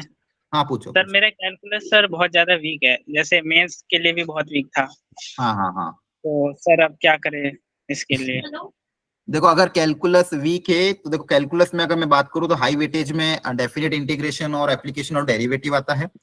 अगर वो मेंस लेवल पे बहुत ज्यादा वीक था तो अभी फील मत करो, चलेगा, छोड़ दो उसको। लेकिन थोड़ा बहुत अगेन बेसिक फॉर्मूला सबका करके जाना, क्योंकि वो कैलकुलस क्या है ना, किसी और चैप्टर के साथ मिक्स होके घुस सकता है, इसलिए पूरा मत छोड़ना। एटलीस्ट बेसिक अंडरस्टैंडिंग रखना उस चैप्टर की, कि बेसिक आपको पता होना चाहिए इंटीग्रेशन का फॉर्मूला क्या होता है। 1/quadratic का अगर इंटीग्रेशन करते हैं तो फॉर्मूला क्या होता है, मतलब एनसीईआरटी लेवल या फिर बेसिक मेंस लेवल का फॉर्मूला आपको पता होना चाहिए। ठीक है, ताकि अगर मान लो कैलकुलस से इजी क्वेश्चन आता है तो अटेम्प्ट करो। मतलब दिमाग में ये बैठ के मत जाना एग्जाम में कि कैलकुलस मैंने छोड़ रखा तो एग्जाम में मैं कैलकुलस करके नहीं आऊंगा। आपको मेंस लेवल का हरिओम आता ही है, थोड़ा बहुत तो एटलीस्ट आपने एनसीईआरटी कर रखी है, थोड़ा बहुत बेसिक तो आता ही है कैलकुलस का। कोई भी ऐसा बंदा नहीं होगा जिसको पूरा चैप्टर में कुछ नहीं आता है, थोड़ा बहुत तो हमें आता है। अगर उस चैप्टर का इजी क्वेश्चन आया है या फिर उस चैप्टर का कहीं किसी और क्वेश्चन में यूज हुआ, इतना हमको आना चाहिए। ठीक है, जैसे डिटरमिनेंट मैट्रिक्स, अगर कोई बोलेगा सर मैं डिटरमिनेंट मैट्रिक्स पूरा छोड़ दूं क्या, नहीं, एटलीस्ट डिटरमिनेंट निकालना आना चाहिए। वो पीएनसी के साथ डिटरमिनेंट मिक्स करके क्वेश्चन दे देगा। ठीक है, तो बेसिक अंडरस्टैंडिंग हर चैप्टर की रखो। कुछ चैप्टर को आप स्ट्रॉन्ग कर लो, कुछ चैप्टर जो नहीं हो रहे उनको आप छोड़ सकते हो। सर वैसे आइडेंटिफाई कैसे करें पूरे पेपर में कि ये इजी चैप्टर है, मतलब ये इजी क्वेश्चन है, इसको पहले अटेम्प्ट करो, इसको छोड़ दो, ये वाला मुश्किल है। पैसेज में इतने सारे क्वेश्चन होते हैं, फिर इंटीरियर टाइप, इजी कैसे क्वेश्चन वो तो है आइडेंटिफाई ना अंदर से। अभी जो आप मॉक टेस्ट देते हो ना, तो उस मॉक टेस्ट में आपको अभी आदत बनानी पड़ेगी। जितने भी मॉक टेस्ट है उनकी आदत बना, किसी दिन वेडनेसडे को, जैसे मैंने पहले भी बताया था, वेडनेसडे को कोई भी एक जेई का पेपर उठा लो पिछले साल का, उसको प्रिंट आउट करो। प्रिंट आउट करके आधा घंटा बस इसी में लगा दो कि इजी क्वेश्चन कौन से। मतलब आप पूरा पेपर सॉल्व मत करो, 2023 का पेपर प्रिंट आउट करके आ गए, घर पे बैठ गए, ये 2023 के पेपर 1 पेपर 2 है, अब मैं इसमें से इजी क्वेश्चन छांटना है, तो थोड़ी प्रैक्टिस करो। पहली चीज तो 2022 में भी आपका देख लिया पेपर, इसमें से इजी क्वेश्चन छांट लो, एक तरीका ये हो सकता है। दूसरा तरीका, इजी क्वेश्चन है ना, आपको मतलब पता चल जाएगा कि यार, मतलब इजी क्वेश्चन का मतलब ये नहीं होता कि इजी का मतलब ये होता है कि कोई कोई तो देख के पता चल जाएगा, कोई को में ऐसा होगा कि मेरा ये चैप्टर स्ट्रांग है, ये मुझे आता है कॉन्सेप्ट, तो वो मुझे इजी लगेगा। सबके लिए इजी क्वेश्चन का कॉन्सेप्ट अलग अलग है। किसी के लिए अगर मान लो कैलकुलस का क्वेश्चन इजी दिख रहा है, तो किसी के लिए वो क्वेश्चन टफ भी हो सकता है, क्योंकि उसको उस के बारे में पता नहीं है। तो ये थोड़ा सा 2-3 फैक्टर पे डिपेंड करता है कि आपको कौन सा चैप्टर ज्यादा स्ट्रांग पता है, आपको कौन सा चैप्टर जिसमें आपको स्ट्रांग है, या फिर इजी क्वेश्चन को डायरेक्टली देख के नहीं पता चलेगा। आपको वही सेम चीज, गिवन डेटा उतारना पड़ेगा, क्वेश्चन को देखना पड़ेगा, 1 मिनट उसमें इन्वेस्ट करोगे, फिर जाके अपने आप अंदर से आवाज आ जाएगी कि ये मुझसे होगा कि नहीं होगा। इजी का मतलब ये है कि आपसे होगा कि नहीं होगा। आई थिंक ये मैंने सही आंसर दिया है, सही है? हाँ सर, जहाँ तक इजी टफ की बात होती है, एक्चुअली एडवांस का स्टैंडर्ड थोड़ा ऐसा है कि आप देख के बता ही नहीं पाओगे वो इजी क्वेश्चन होता है। बिल्कुल। तो उसमें कभी कभार ऐसा लगता है कि स्कैन करके, जैसे मेंस में आप स्कैन कर लेते हो क्वेश्चन को एक बार और फिर हो पाता है। जेईई एडवांस में इजी क्वेश्चन आने का मतलब ये नहीं कि आप स्कैन करो आपका आंसर क्लिक कर जाएगा, या फिर 1 मिनट का टाइम, 2 मिनट का टाइम। एडवांस में इजी क्वेश्चन का मतलब ये है कि अगर आपने क्वेश्चन को पढ़ा तो आपके जो प्रोसीजर है आंसर, फाइनल आंसर आने का, वो आपके दिमाग में क्रिस्टल क्लियर है। बिल्कुल, आपको पता है उससे सही आंसर आएगा, आपको पता है आप कोई गलती नहीं कर रहे उस प्रोसीजर। एडवांस में इजी क्वेश्चन का मतलब वो है। तो जब क्वेश्चन स्कैन कर रहे हो तो एकदम से जज नहीं करना कि यार, या फिर लंबा पैराग्राफ है तो उसको एकदम से जज नहीं करना कि यार ये मॉडरेट लग रहा है। ऐसे करते करते जाओगे तो फिर सारे ही क्वेश्चन मॉडरेट या हार्ड साइड चले जाएंगे। बिल्कुल, ये मैंने करा हुआ 1-2 मॉक टेस्ट, क्योंकि फिर जब मैं रिजल्ट अपना वापस एनालिसिस कर रहा हूँ तब देखता था कि यार ये क्वेश्चन स्ट्रेट फॉरवर्ड था, ये स्ट्रेट फॉरवर्ड था। तो वो जो 2-3-4 जितने भी स्टेप्स हैं, जब वो क्लियर है, इसका मतलब वो इजी क्वेश्चन है। टाइम लगेगा क्वेश्चंस में, बिल्कुल, दैट इज अ गिवन, और टाइम आपको भी लगाना ही है। हाँ, तो ये ध्यान रखना फिल्टर करते वक्त। मतलब वो क्वेश्चन को डरना मतलब नहीं। हाँ ये कि आपको क्वेश्चन की शक्ल देख के जज मत करना। इजी का मतलब यही है, आप क्वेश्चन को एडवांस में अगर कोई क्वेश्चन आ रहा है उसको पढ़ो, गिवन डेटा उतारो, प्रॉपर्ली देखो पूछा क्या जा रहा है, फिर आपको लग जाएगा, अंदर से दिख जाएगा नहीं यार ये तो मैंने पढ़ा हुआ, इस कॉन्सेप्ट मुझे आता है। एक एग्जांपल के तौर पे अगर मैं बताऊं, फॉर एग्जांपल कोई क्वेश्चन आया सिस्टम ऑफ लीनियर इक्वेशन से, मतलब आपको 3 इक्वेशन दे दी, बोल दिया भाई यूनिक सॉल्यूशन है, कंडीशन बताओ, तो कहीं ना कहीं दिमाग में चिपक जाएगा, अरे ना ये मुझे कॉन्सेप्ट आता है, इसके मैं अप्लाई कर सकता हूँ। 2 लाइंस के बीच में शॉर्टेस्ट डिस्टेंस पे कोई क्वेश्चन आया, प्लेन्स के बीच में कोई क्वेश्चन आया, तो वो आपको दिख जाएगा, लेकिन अगेन वो क्वेश्चन को रीड करने के समझने के बाद ही पता चल पाएगा, शक्ल देख के जज मत करना। सर कभी कभी क्या होता है ना कि मतलब पता होता है क्या करना है क्वेश्चन में, लेकिन उसकी कैलकुलेशन इतनी लंबी होती है ना कि मन में आता है मतलब थोड़ा सॉल्व करने के बाद कि छोड़ दो उसको, कैलकुलेशन बहुत लंबी है इसकी। हाँ तो या तो हो सकता है आपका स्टार्टिंग अप्रोच ही गलत हो गया हो, तो वापस एक बार उसको रीथॉट देना, क्या मेरी रास्ता जो मैंने चूज किया वो सही था कि नहीं था। कभी कभी क्या होता है अपन एकदम अरे दिखता है, अरे वेक्टर 3D का क्वेश्चन है, 3D तो मेरा फेवरेट है, चलो इसको तो मैं करूंगा। तो जनरली क्वेश्चन एक मेरे सर ने बहुत अच्छी एडवाइस दी थी, इसमें मैं बोलूंगा, फिर अपन बाकी सबसे एडवाइस लेंगे। उन्होंने ये बोला था कि जैसे मान लो कोई क्वेश्चन तुमने देखा ना, तो आप एकदम से स्टार्ट मत हो जाओ इमोशंस में, जैसे प्रवीत ने बताया भाई इमोशंस को थोड़ा कंट्रोल करो। मेरे को 3D बहुत अच्छा लगता था, तो जैसे मैं 3D का क्वेश्चन देखता था मेरे को अरे यार अब तो मैं इसको निपटा दूंगा, तो मैं फटाफट चालू हो जाता था, ठीक है क्या 3D का क्वेश्चन है ये तो मेरे से होना ही चाहिए, ठीक है, ये अंदर से ना वो ज्यादा था। तो फिर जैसे 3D का उन्होंने क्या बोला कि आपको क्वेश्चन दिखा, आप 10 सेकंड का पॉज लो, 10-15 सेकंड का, आप पहले सोचो कि क्या मेरी अप्रोच जो मैं जा रहा हूँ वो सही है कि नहीं, वापस उसको सेकंड थॉट दो कि क्या इससे कोई अच्छी अप्रोच हो सकती है, क्या कोई थोड़ा आसान तरीका होगा, या फिर कोई और तरीका अपनाऊं जिससे मैं क्वेश्चन इजीली सॉल्व कर पाऊं। वो 10-15 सेकंड आपको देने पड़ेंगे, ऐसा नहीं कि आपको दिमाग में पहला जो थॉट आया उसी के पीछे आप चले जाओ, हो सकता है वो थॉट कभी लेंदी में चला जाए। अगर मान लो आपने थॉट में आया, आपने लेंदी में चले गए, फिर वापस से पॉज लो, आगे जाके आपको लग रहा है कि नहीं ये बहुत लेंदी जा रहा है, तो वापस से थोड़ा सा सोचो कि क्या कोई इसका कोई इजी अप्रोच है, क्या नहीं समझ में आ रहा है, नहीं इजी अप्रोच दिख रहा है बहुत लेंदी कैलकुलेशन है, तो उसको वहीं पे पॉज रखो, फिर वापस आधे घंटे या 1 घंटे बाद उस क्वेश्चन पे वापस आना, ऐसा नहीं कि उसी समय आपको उसको करना है। हाँ प्रवीत, और कोई इस पे एडवाइस देना चाहेगा?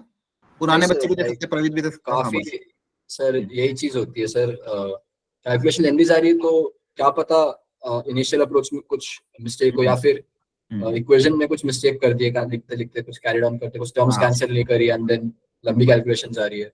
और अगर क्वेश्चन ही कैलकुलेटिव है, मैट्रिसेस के जहाँ तक मुझे याद आ रहा है कुछ क्वेश्चंस कैलकुलेटिव हो जाते हैं उसमें, बाइनोमियल में कुछ लेंदी कैलकुलेशंस, कभी एडिशन वगैरह काफी बार करना पड़ता है बाइनोमियल पीएनसी वगैरह में। आपको अगर कॉन्फिडेंट हो अपनी अप्रोच में तो फिर उसको टाइम देना चाहिए, लाइक बिल्कुल वो नंबर आ रहे हैं एट द एंड, बिल्कुल नंबर दे रहा मतलब अच्छी बात है, ठीक है, तो नंबर दे रहा है एट द एंड, बट अपन को बस नंबर चाहिए, वो उसके लिए मुझे 10 मिनट भी अगर इन्वेस्ट करके मेरे को फाइनल आंसर आ रहा है तो मैं तो खुश हो जाऊंगा।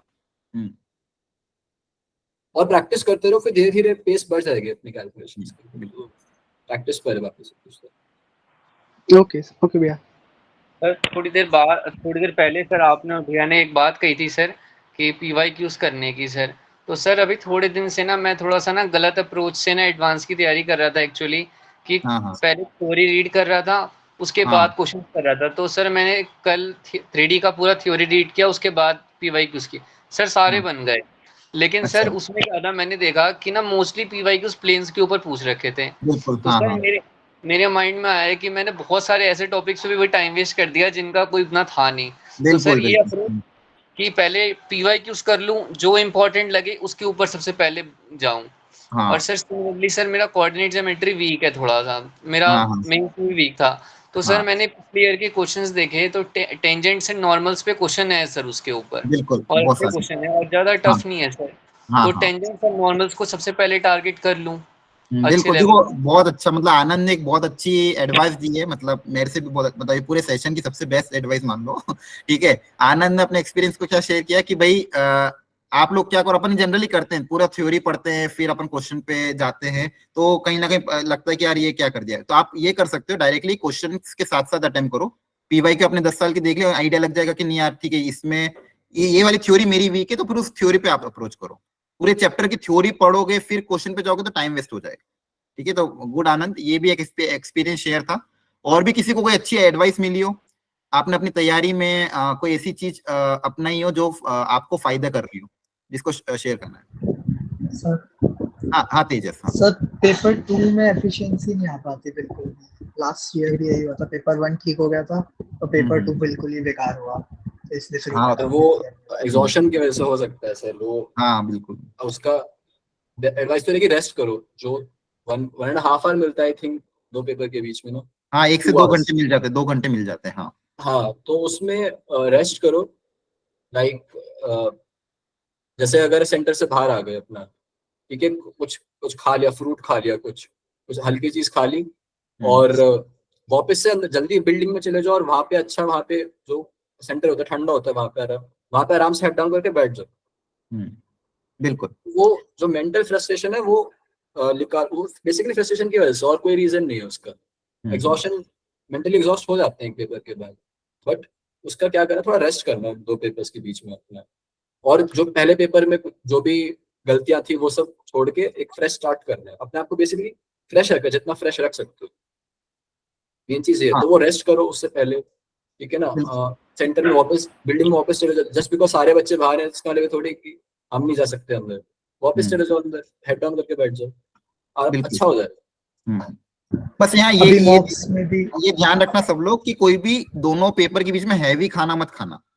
पता चला कि बाहर छोले भटूरे मिल रहे थे, छोले भटूरे खाने चले गए सेकेंड पेपर में नींद आ रही है, ठीक है, थोड़ा कंट्रोल करना।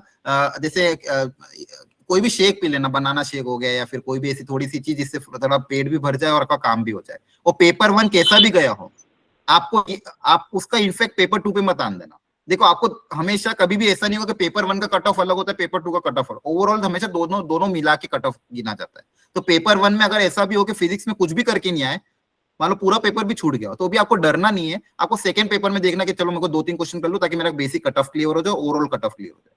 तो हमेशा पेपर 2 में एकदम फ्रेश माइंड के साथ, एकदम ऐसा लगे कि अब चलो अब अगला पेपर है, पेपर 1 में जो होना तो हो गया, अब पेपर 1 का इफेक्ट पेपर 2 पे नहीं आना चाहिए, क्योंकि अब मेरे पास एक चांस और है। ठीक है। दादा पेपर से पहले मतलब मेंस में भी हुआ था, फर्स्ट अटेम्प्ट में तो बहुत ज्यादा ही हुआ था मेरे साथ ये, कि पूरे साल मेहनत की, ड्रॉपर हूं मैं, तो पूरे साल मेहनत की। अब एग्जाम के 24 घंटे पहले, स्पेशली वो रात का जो टाइम होता है, उसमें इतना एंजाइटी और इंटिमिडेशन फील होता है, तो उसको मतलब कि नींद नहीं आती कई बार कि नहीं होगा तो क्या। तो फिर उसको थोड़ा कैसे क्या, मतलब एडवांस तो फिर भी बहुत बड़ी चीज हो गई, मतलब अरे कोई बड़ी चीज नहीं है, पहली बात तो एडवांस में प्रेशर में ले रहे हो ना इस चीज को। हाँ। बात ये है, स्ट्रेस उसकी वजह से कि कितना प्रेशर में ले रहे हो इस चीज को, तो उसको एज अ ऐसा पेपर तो सॉरी टू इंटरप्ट। देखो, आप अगर देखोगे ना, मेंस ज्यादा कॉम्पिटिटिव है रेदर देन एडवांस। मेंस में 12 लाख बच्चों ने कंपटीशन दिया था, वहां पे आपका कट ऑफ भी जा रहा था 180, 190, 200 तक, मतलब बेसिकली अच्छी रैंक के लिए एडवांस। और आपको मैं आपको बोलता था भाई 30 क्वेश्चन में कम से कम 15 क्वेश्चन लगभग अटेम्प्ट करो, यहाँ पे तो आपका रिलेटिवली कम है। ठीक है, 2.5 लाख बच्चे के लिए, अच्छा इसमें एक डेटा मुझे और शेयर करना है, 2.5 लाख बच्चे को एडवांस के लिए फॉर्म रहता है, लेकिन उसमें से भी फॉर्म सारे बच्चे नहीं भरते। मैं आपको जो स्टार्टिंग में बता रहा था, बहुत सारे बच्चे फॉर्म भरते ही नहीं है, मतलब 2.5 लाख में से भी लगभग 1,60,000 या 1.5 लाख बच्चे ही फॉर्म भरते हैं। तो आपका 1 लाख बच्चा तो वहीं गायब हो गया। उसमें से भी आधे लोग जो फॉर्म तो भर देते हैं, लेकिन एग्जाम देने पे और कम जाते हैं।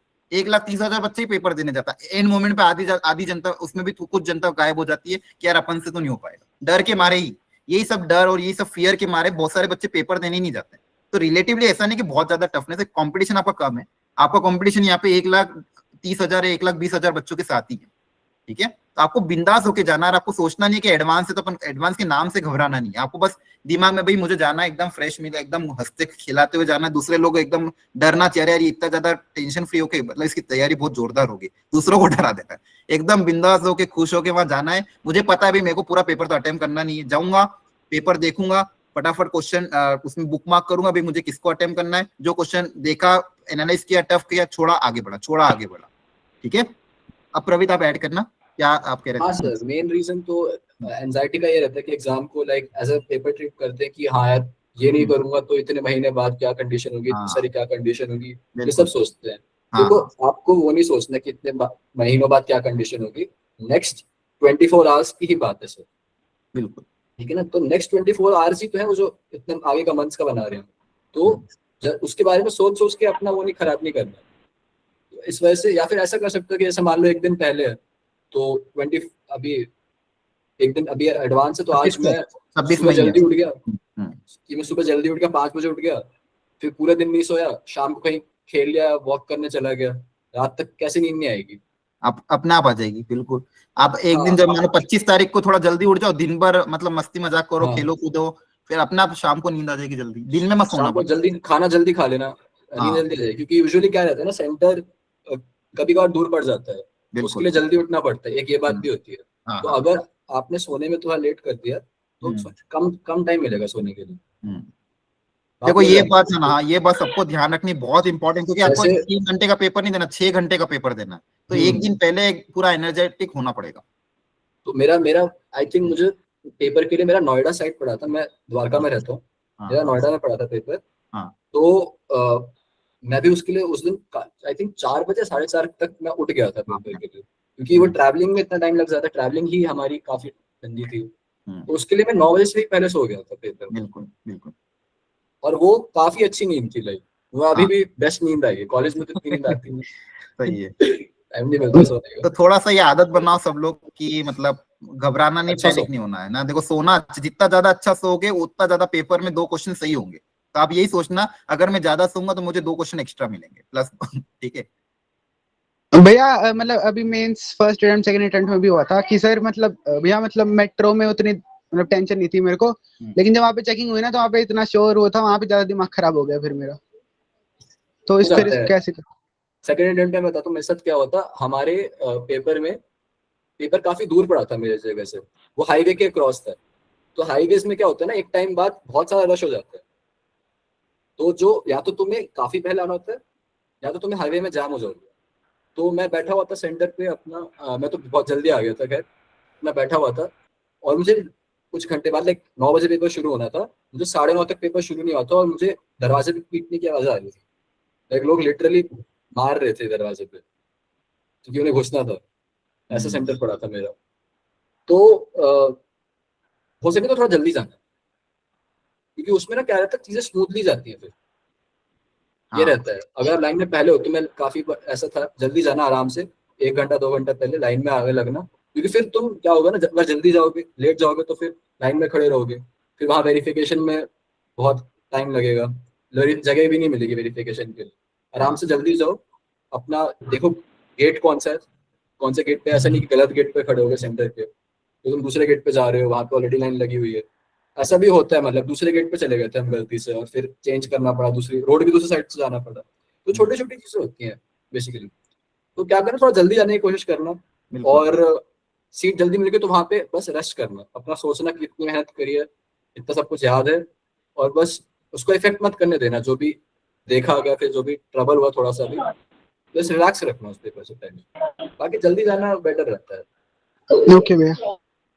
अच्छा एक यहाँ पे एडवाइस मैं ये दूंगा सबको, कोशिश करो, जैसे आपको पता तो चल ही जाएगा भाई ये सेंटर आ रहा है नोएडा दिल्ली जहाँ पे भी, अगर आसपास वहां पे एक दिन पहले चल जाओ, अगर आपके लिए पॉसिबल हो तो आसपास कोई होटल हो या फिर कुछ ऐसी जगह हो जो सेंटर के पास में हो। अगर मान लो आपके घर से सेंटर काफी ज्यादा दूर है, आपको लग रहा है भाई 3-1 घंटे लग जाएंगे वहां सेंटर पे पहुंचते हुए, तो आप ये भी कर सकते हो कि एक दिन पहले सेंटर विजिट कर लो, क्योंकि 1-2 दिन पहले आप ऐसे भी ज्यादा पढ़ोगे नहीं, तो एक दिन पहले देख के आ जाओ भाई सेंटर कहाँ पे कैसा क्या है।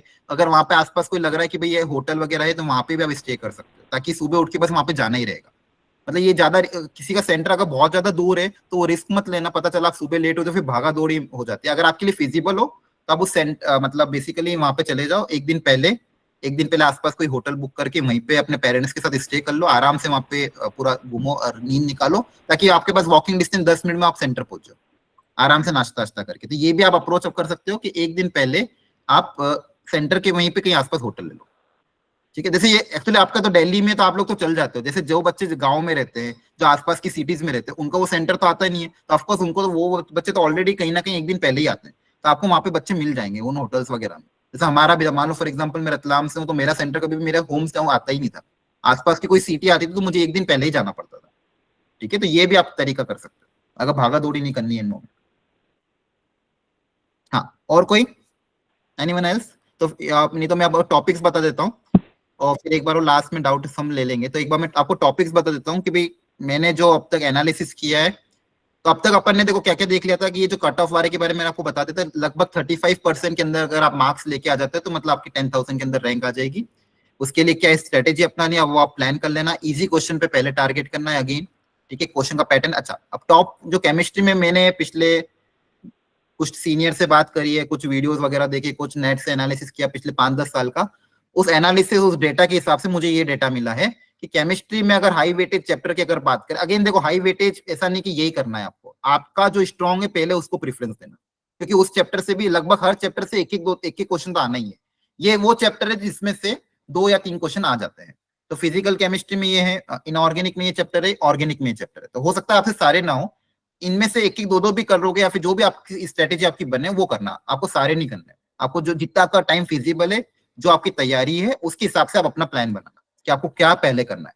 तो ये केमिस्ट्री का हो गया, ठीक है। फिजिक्स की मैं बात करूं तो फिजिक्स में geometrical optics, heat and thermo, modern physics, nuclear physics, sound wave, ये सीरियल में मैंने दिया हुआ है। ये आपके हाई ऑर्डर चैप्टर है, इन पे आप टारगेट करना, मतलब इनमें से कोशिश करना है ये ज्यादा से ज्यादा हो जाए।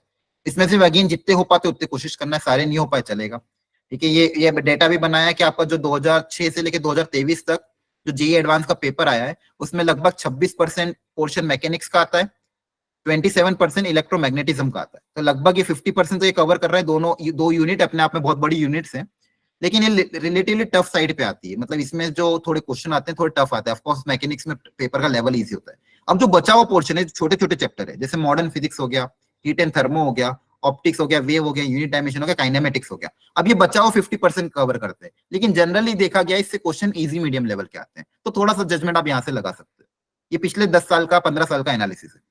ये अगेन यहाँ पे देखो पिछले 10 साल के एनालिसिस के हिसाब से यहाँ पे क्वेश्चन वाइज बता दिया है। ज्योमेट्रिकल ऑप्टिक्स के आप देखोगे तो बहुत क्वेश्चन आ रहे हैं, 58। फिर उसके बाद इलेक्ट्रोस्टैटिक्स, फिर रिजिड बॉडी डायनेमिक्स, ईएमएफ, फिर मॉडर्न फिजिक्स, थर्मो, ये नंबर ऑफ क्वेश्चन है।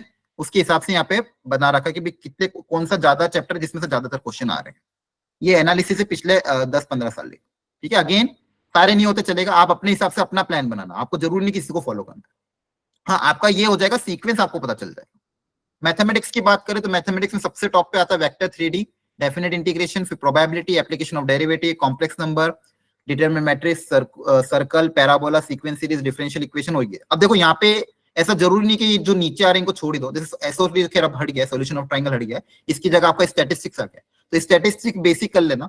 डिफरेंशियल इक्वेशन भी ऐसा चैप्टर है जिससे क्वेश्चन एकदम ज्यादा, मतलब कॉन्सेप्ट थोड़े ही है, मतलब लीनियर डिफरेंशियल हो गया, वेरिएबल सेपरेबल हो गया, मतलब ऐसा चैप्टर जो छोटा सा ही है, अगर इसका 1-2 क्वेश्चन भी आए तो अपने लिए फायदा है, तो पूरा नहीं छोड़ना है, थोड़ा बहुत डिफरेंशियल इक्वेशन करके चलेगा। लिमिट्स भी देखो, लिमिट्स भी लिमिटेड कॉन्सेप्ट का है, तो लिमिट से भी क्वेश्चन अगर मीडियम लेवल का आ जाए तो अप्रोच करने लायक होता है, तो लिमिट्स भी आप कर सकते हो। तो अगेन जजमेंट आपको लेना है कि आपका जो स्ट्रॉन्ग टॉपिक है उसको तो आपको अच्छे से करना ही है, ठीक है। तो ये कुछ टॉपिक मैंने बता दिए। देखो इसमें भी मैंने यहाँ पे नीचे को लिखा हुआ है लिमिट्स, आईटीएफ और ट्रिग्नोमेट्री। अब ट्रिग्नोमेट्री अगर पूरा नहीं भी कर पाओ तो ट्रिग्नोमेट्री इक्वेशन वाला पोर्शन थोड़ा कर लेना, ठीक है। बाइनोमियल भी, अगेन बाइनोमियल भी अच्छा चैप्टर है, बाइनोमियल में से कुछ पोर्शन अगर आप करना चाहो तो कर सकते हो। बाकी अगर सीरियल वाइज हाई वेटेज बोलो तो ये हाई वेटेज चैप्टर है जो मैंने यहाँ पे लिखे हुए।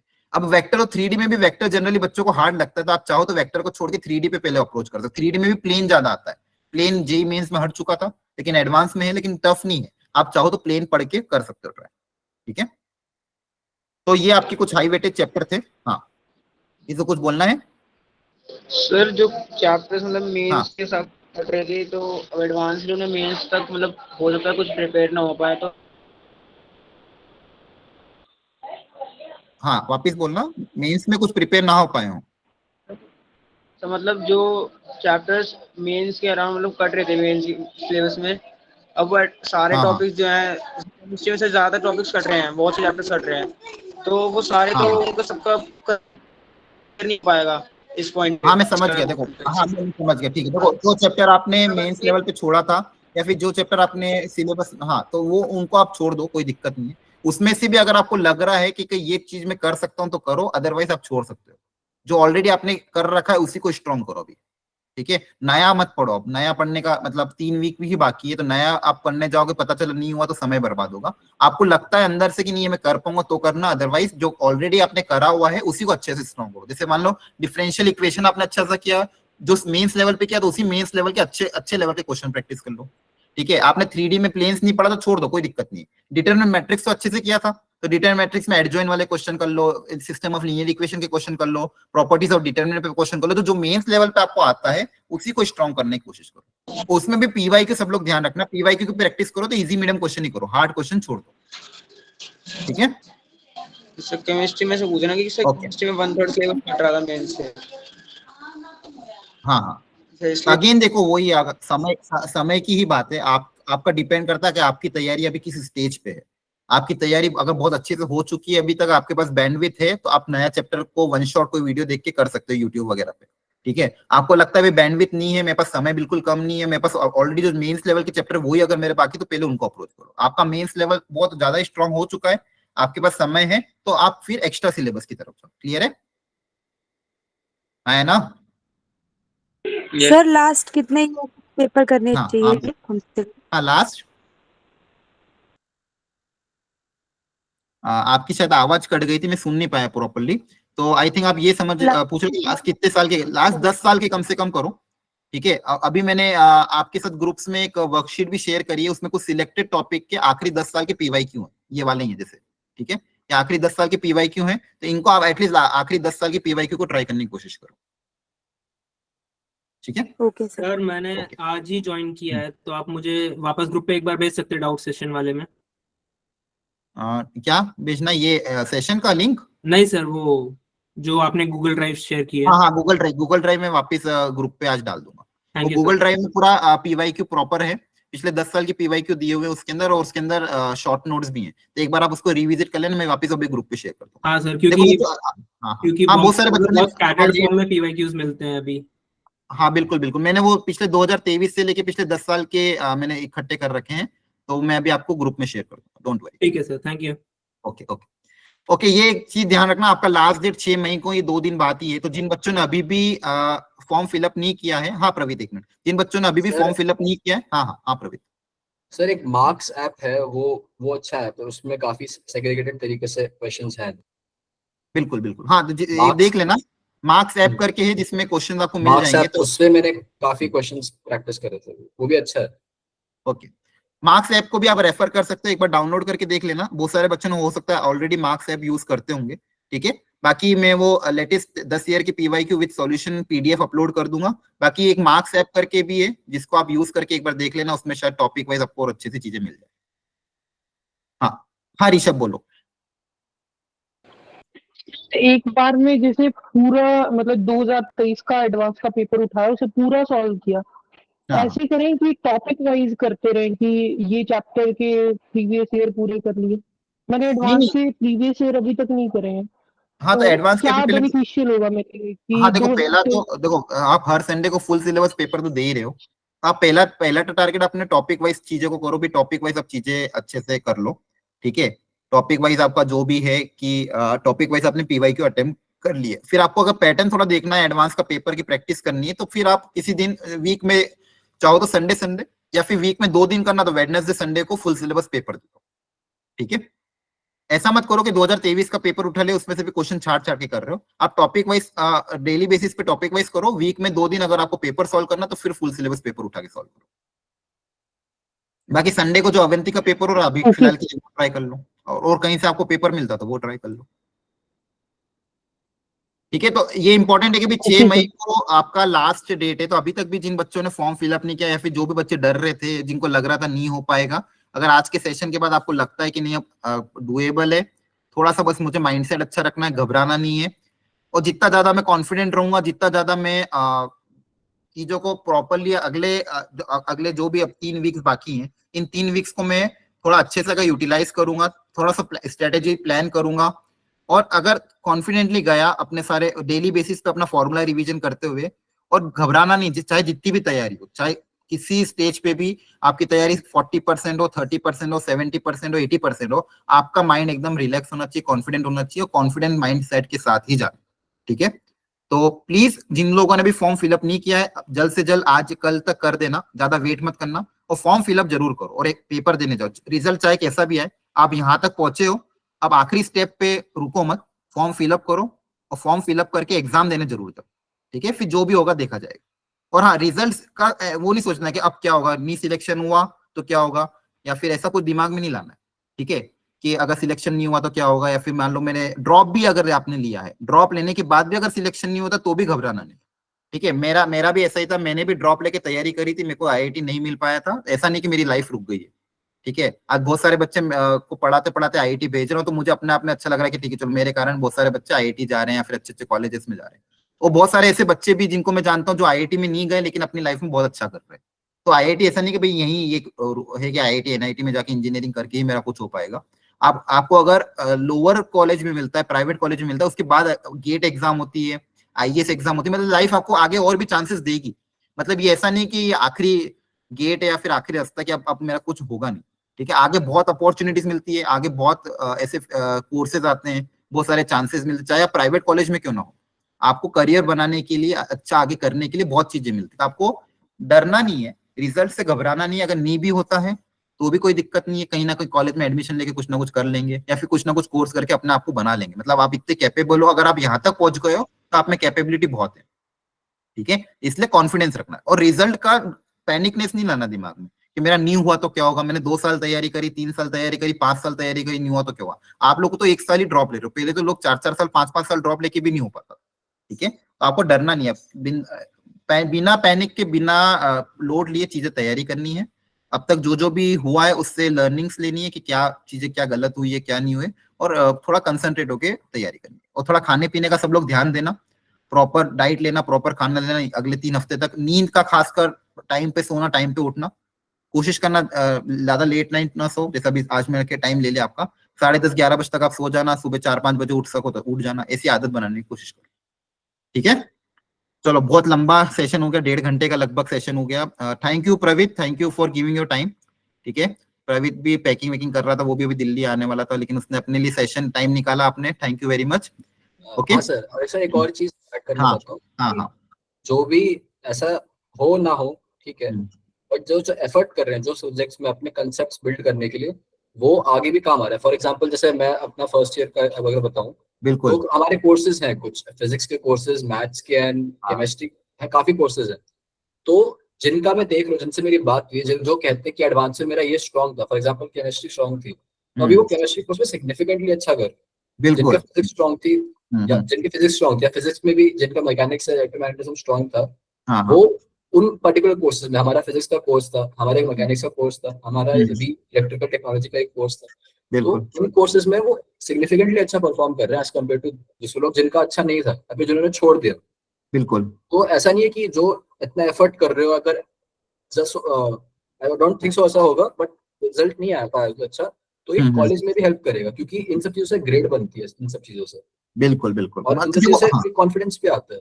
क्योंकि जो मेरे फ्रेंड्स हैं जो उतना नहीं कर पाए, due to some time constraint या फिर अवेयरनेस नहीं थी, कुछ सब्जेक्ट उनके छूट रह गए थे, उतने अच्छे नहीं डेवलप हो पाए।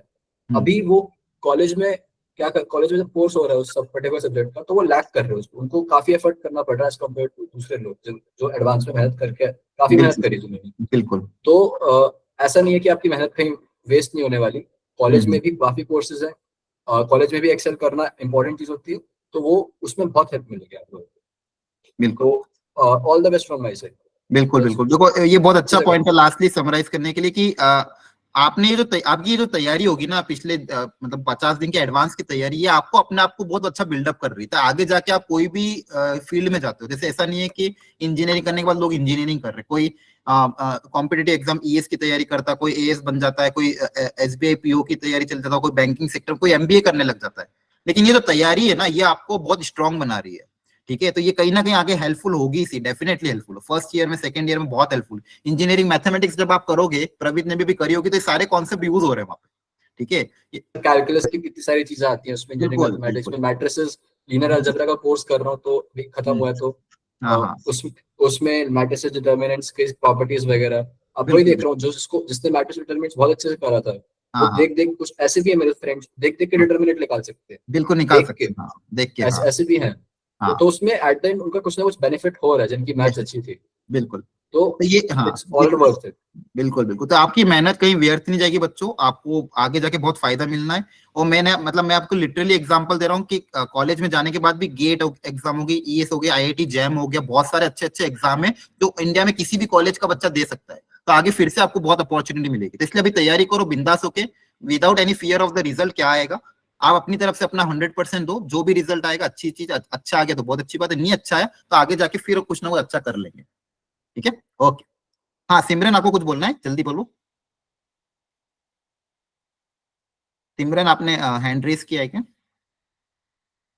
सर ब्रांचेस जो हमें मिलती हैं आईआईटी एनआईटीज में, हाँ हाँ, तो अगर हमें आईआईटी में जैसे केमिकल इंजीनियरिंग मिल रही है, हाँ हाँ पर अगर एनआईटी में हम सीएससी ब्रांच हमें मिल रही है, तो हमें किस साइड जाना चाहिए?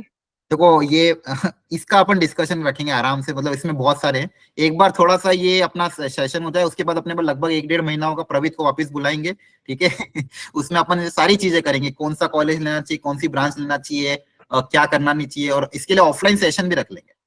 सर ठीक है, पूरा वो महीना ऐसे ही गया था मेरा, पूरा जैसे महीना मतलब है ना, क्या एग्जाम के क्या एडवांस कॉलेज देखे हैं, वही आप एकदम वो फ्री पूरा रहोगे, अलग सेशन था। अलग सेशन था वही। आप एकदम फ्री रहोगे, आपको कोई काम नहीं रहेगा, आप दिन भर बैठ के बस कॉलेज ब्रांच इसी का डिस्कशन करेंगे। एक दिन अपन आपस में मिलेंगे भी। सीट खत्म हो सर एक जाती पॉइंट है तो ना, ज्यादा हेक्टिक लग रहा था। हाँ क्या क्या सर सर सीट एक खत्म हो जाती है फिर, नहीं अगर नहीं, हम कोई सीट जल्दी खत्म नहीं है, ऐसा नहीं है। जब तक आपका एडवांस का रिजल्ट नहीं आएगा तब तक काउंसलिंग ही चालू नहीं होगी, खत्म कहाँ से हो जाएगी। काउंसलिंग काफी लेट स्टार्ट होती है लेट रिजल्ट स्टार्ट के होती बाद। है। जिसका मेंस में नहीं भी हुआ है ना, वो लोग भी वेट करेंगे एडवांस के रिजल्ट का। जैसे जिन बच्चों का मेंस में नहीं हुआ, उनको अगर एनआईटी में भी एडमिशन लेना है या फिर किसी में भी लेना, वो उनका ऐसा नहीं कि उनकी काउंसलिंग चालू हो जाएगी। आप लोगों का रिजल्ट आएगा, उसके बाद सारे बच्चों की काउंसलिंग चलेगी, जिन बच्चों का नहीं भी हुआ उनका। तो आपको घबराना नहीं है किसी आईसीयू चीज की काउंसलिंग तो सितंबर तक भी चल रही है। हाँ बहुत लेट तक चलता है, काफी जब काफी तक लेट तक चलती है हाँ, काउंसलिंग। अभी आप इन सब चीजों के चक्कर में मत पड़ो, अभी आपके पास समय सफिशिएंट समय है, आप आखिरी तक जा सकते हो। एक मिनट बाद शायद शाहिद सर भी, शाहिद सर को आप सब लोग जानते हो कि सब मिले होंगे, अभी कॉल पे ही है। सर आप कुछ ऐड करना चाहेंगे? शाहिद सर है क्या कॉल पे? नहीं, thank you so much Harshit and Praveet, आप लोगों ने सारी चीजें कवर कर दी हैं।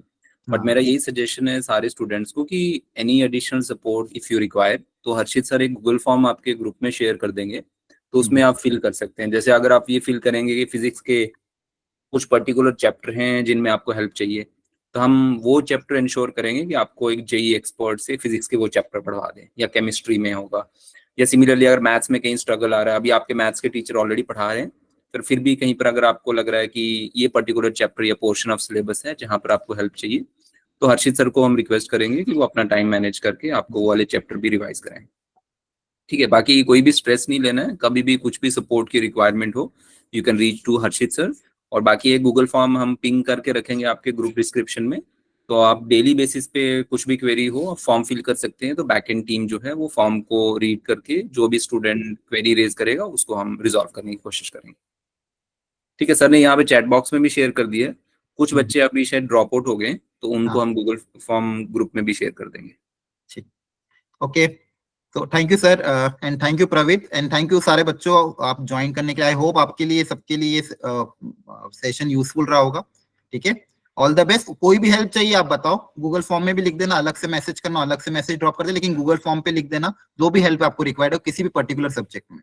ठीक है, okay okay, thank you everyone sir and काफी अच्छा लगा बहुत टाइम बाद क्लास लेके। या बहुत टाइम बाद मिले अपन, बहुत टाइम बाद ऐसे गूगल पे मिले। ठीक है, okay, thank you Praveet, thank you. हाँ पूजा बोलो जल्दी। सर क्या हम अपने जो सेंटर है वो चेंज कर सकते हैं? सेंटर चेंज का मुझे एक बार कंफर्म करना पड़ेगा पूजा, मैं एक बार आप मुझे मैसेज ड्रॉप करके रखो, मैं इन्फॉर्मेशन निकाल के पता करता हूँ एक बार। नहीं तो आप भी क्या करना, जो ये जेईई एडवांस का हेल्पलाइन नंबर है उस पे, और या फिर उनकी जो मेल आईडी उस पे एक बार आप भेज के रखना, मैं भी पता करके रखता हूँ कि सेंटर चेंज हो सकता है कि नहीं हो सकता। सर हाँ मैं एक चीज ऐड कर सकता हूँ इस पे? हाँ बोलो। सर मैंने जब भरा था तो मैंने मतलब मैं मुंबई में रहता हूँ, तो यहाँ से काफी सेंटर्स बहुत दूर दूर है, 8 चॉइसेस होते हैं तो काफी दूर दूर है। हाँ, तो उसमें लास्ट में ऐसा टर्म्स एंड कंडीशंस में लिखा था कि आप कुछ भी हो जाए इमरजेंसी केसेस में भी नहीं चेंज कर सकते, लेकिन फिर भी मतलब फिर भी अगर मेल डालना है तो आप डाल के देख सकते हैं। हाँ देखो, सेंटर चेंज का पॉसिबिलिटी कम ही है, अगर आपको जो भी सेंटर आए कोशिश करो वहां पे 1-2 दिन पहले चले जाओ बेटा। ठीक है, चांसेस मत लो, पता चलो चेंज तो शायद ही करेंगे, तो आप जो भी सेंटर आया दूर अगर है तो 1 दिन पहले 2 दिन पहले वहां पे चले जाओ। क्लियर है? ओके चलो, काफी टाइम हो गया है, लगभग 2 घंटे होने आ गए। ठीक है, लेकिन आपके लिए यूजफुल सेशन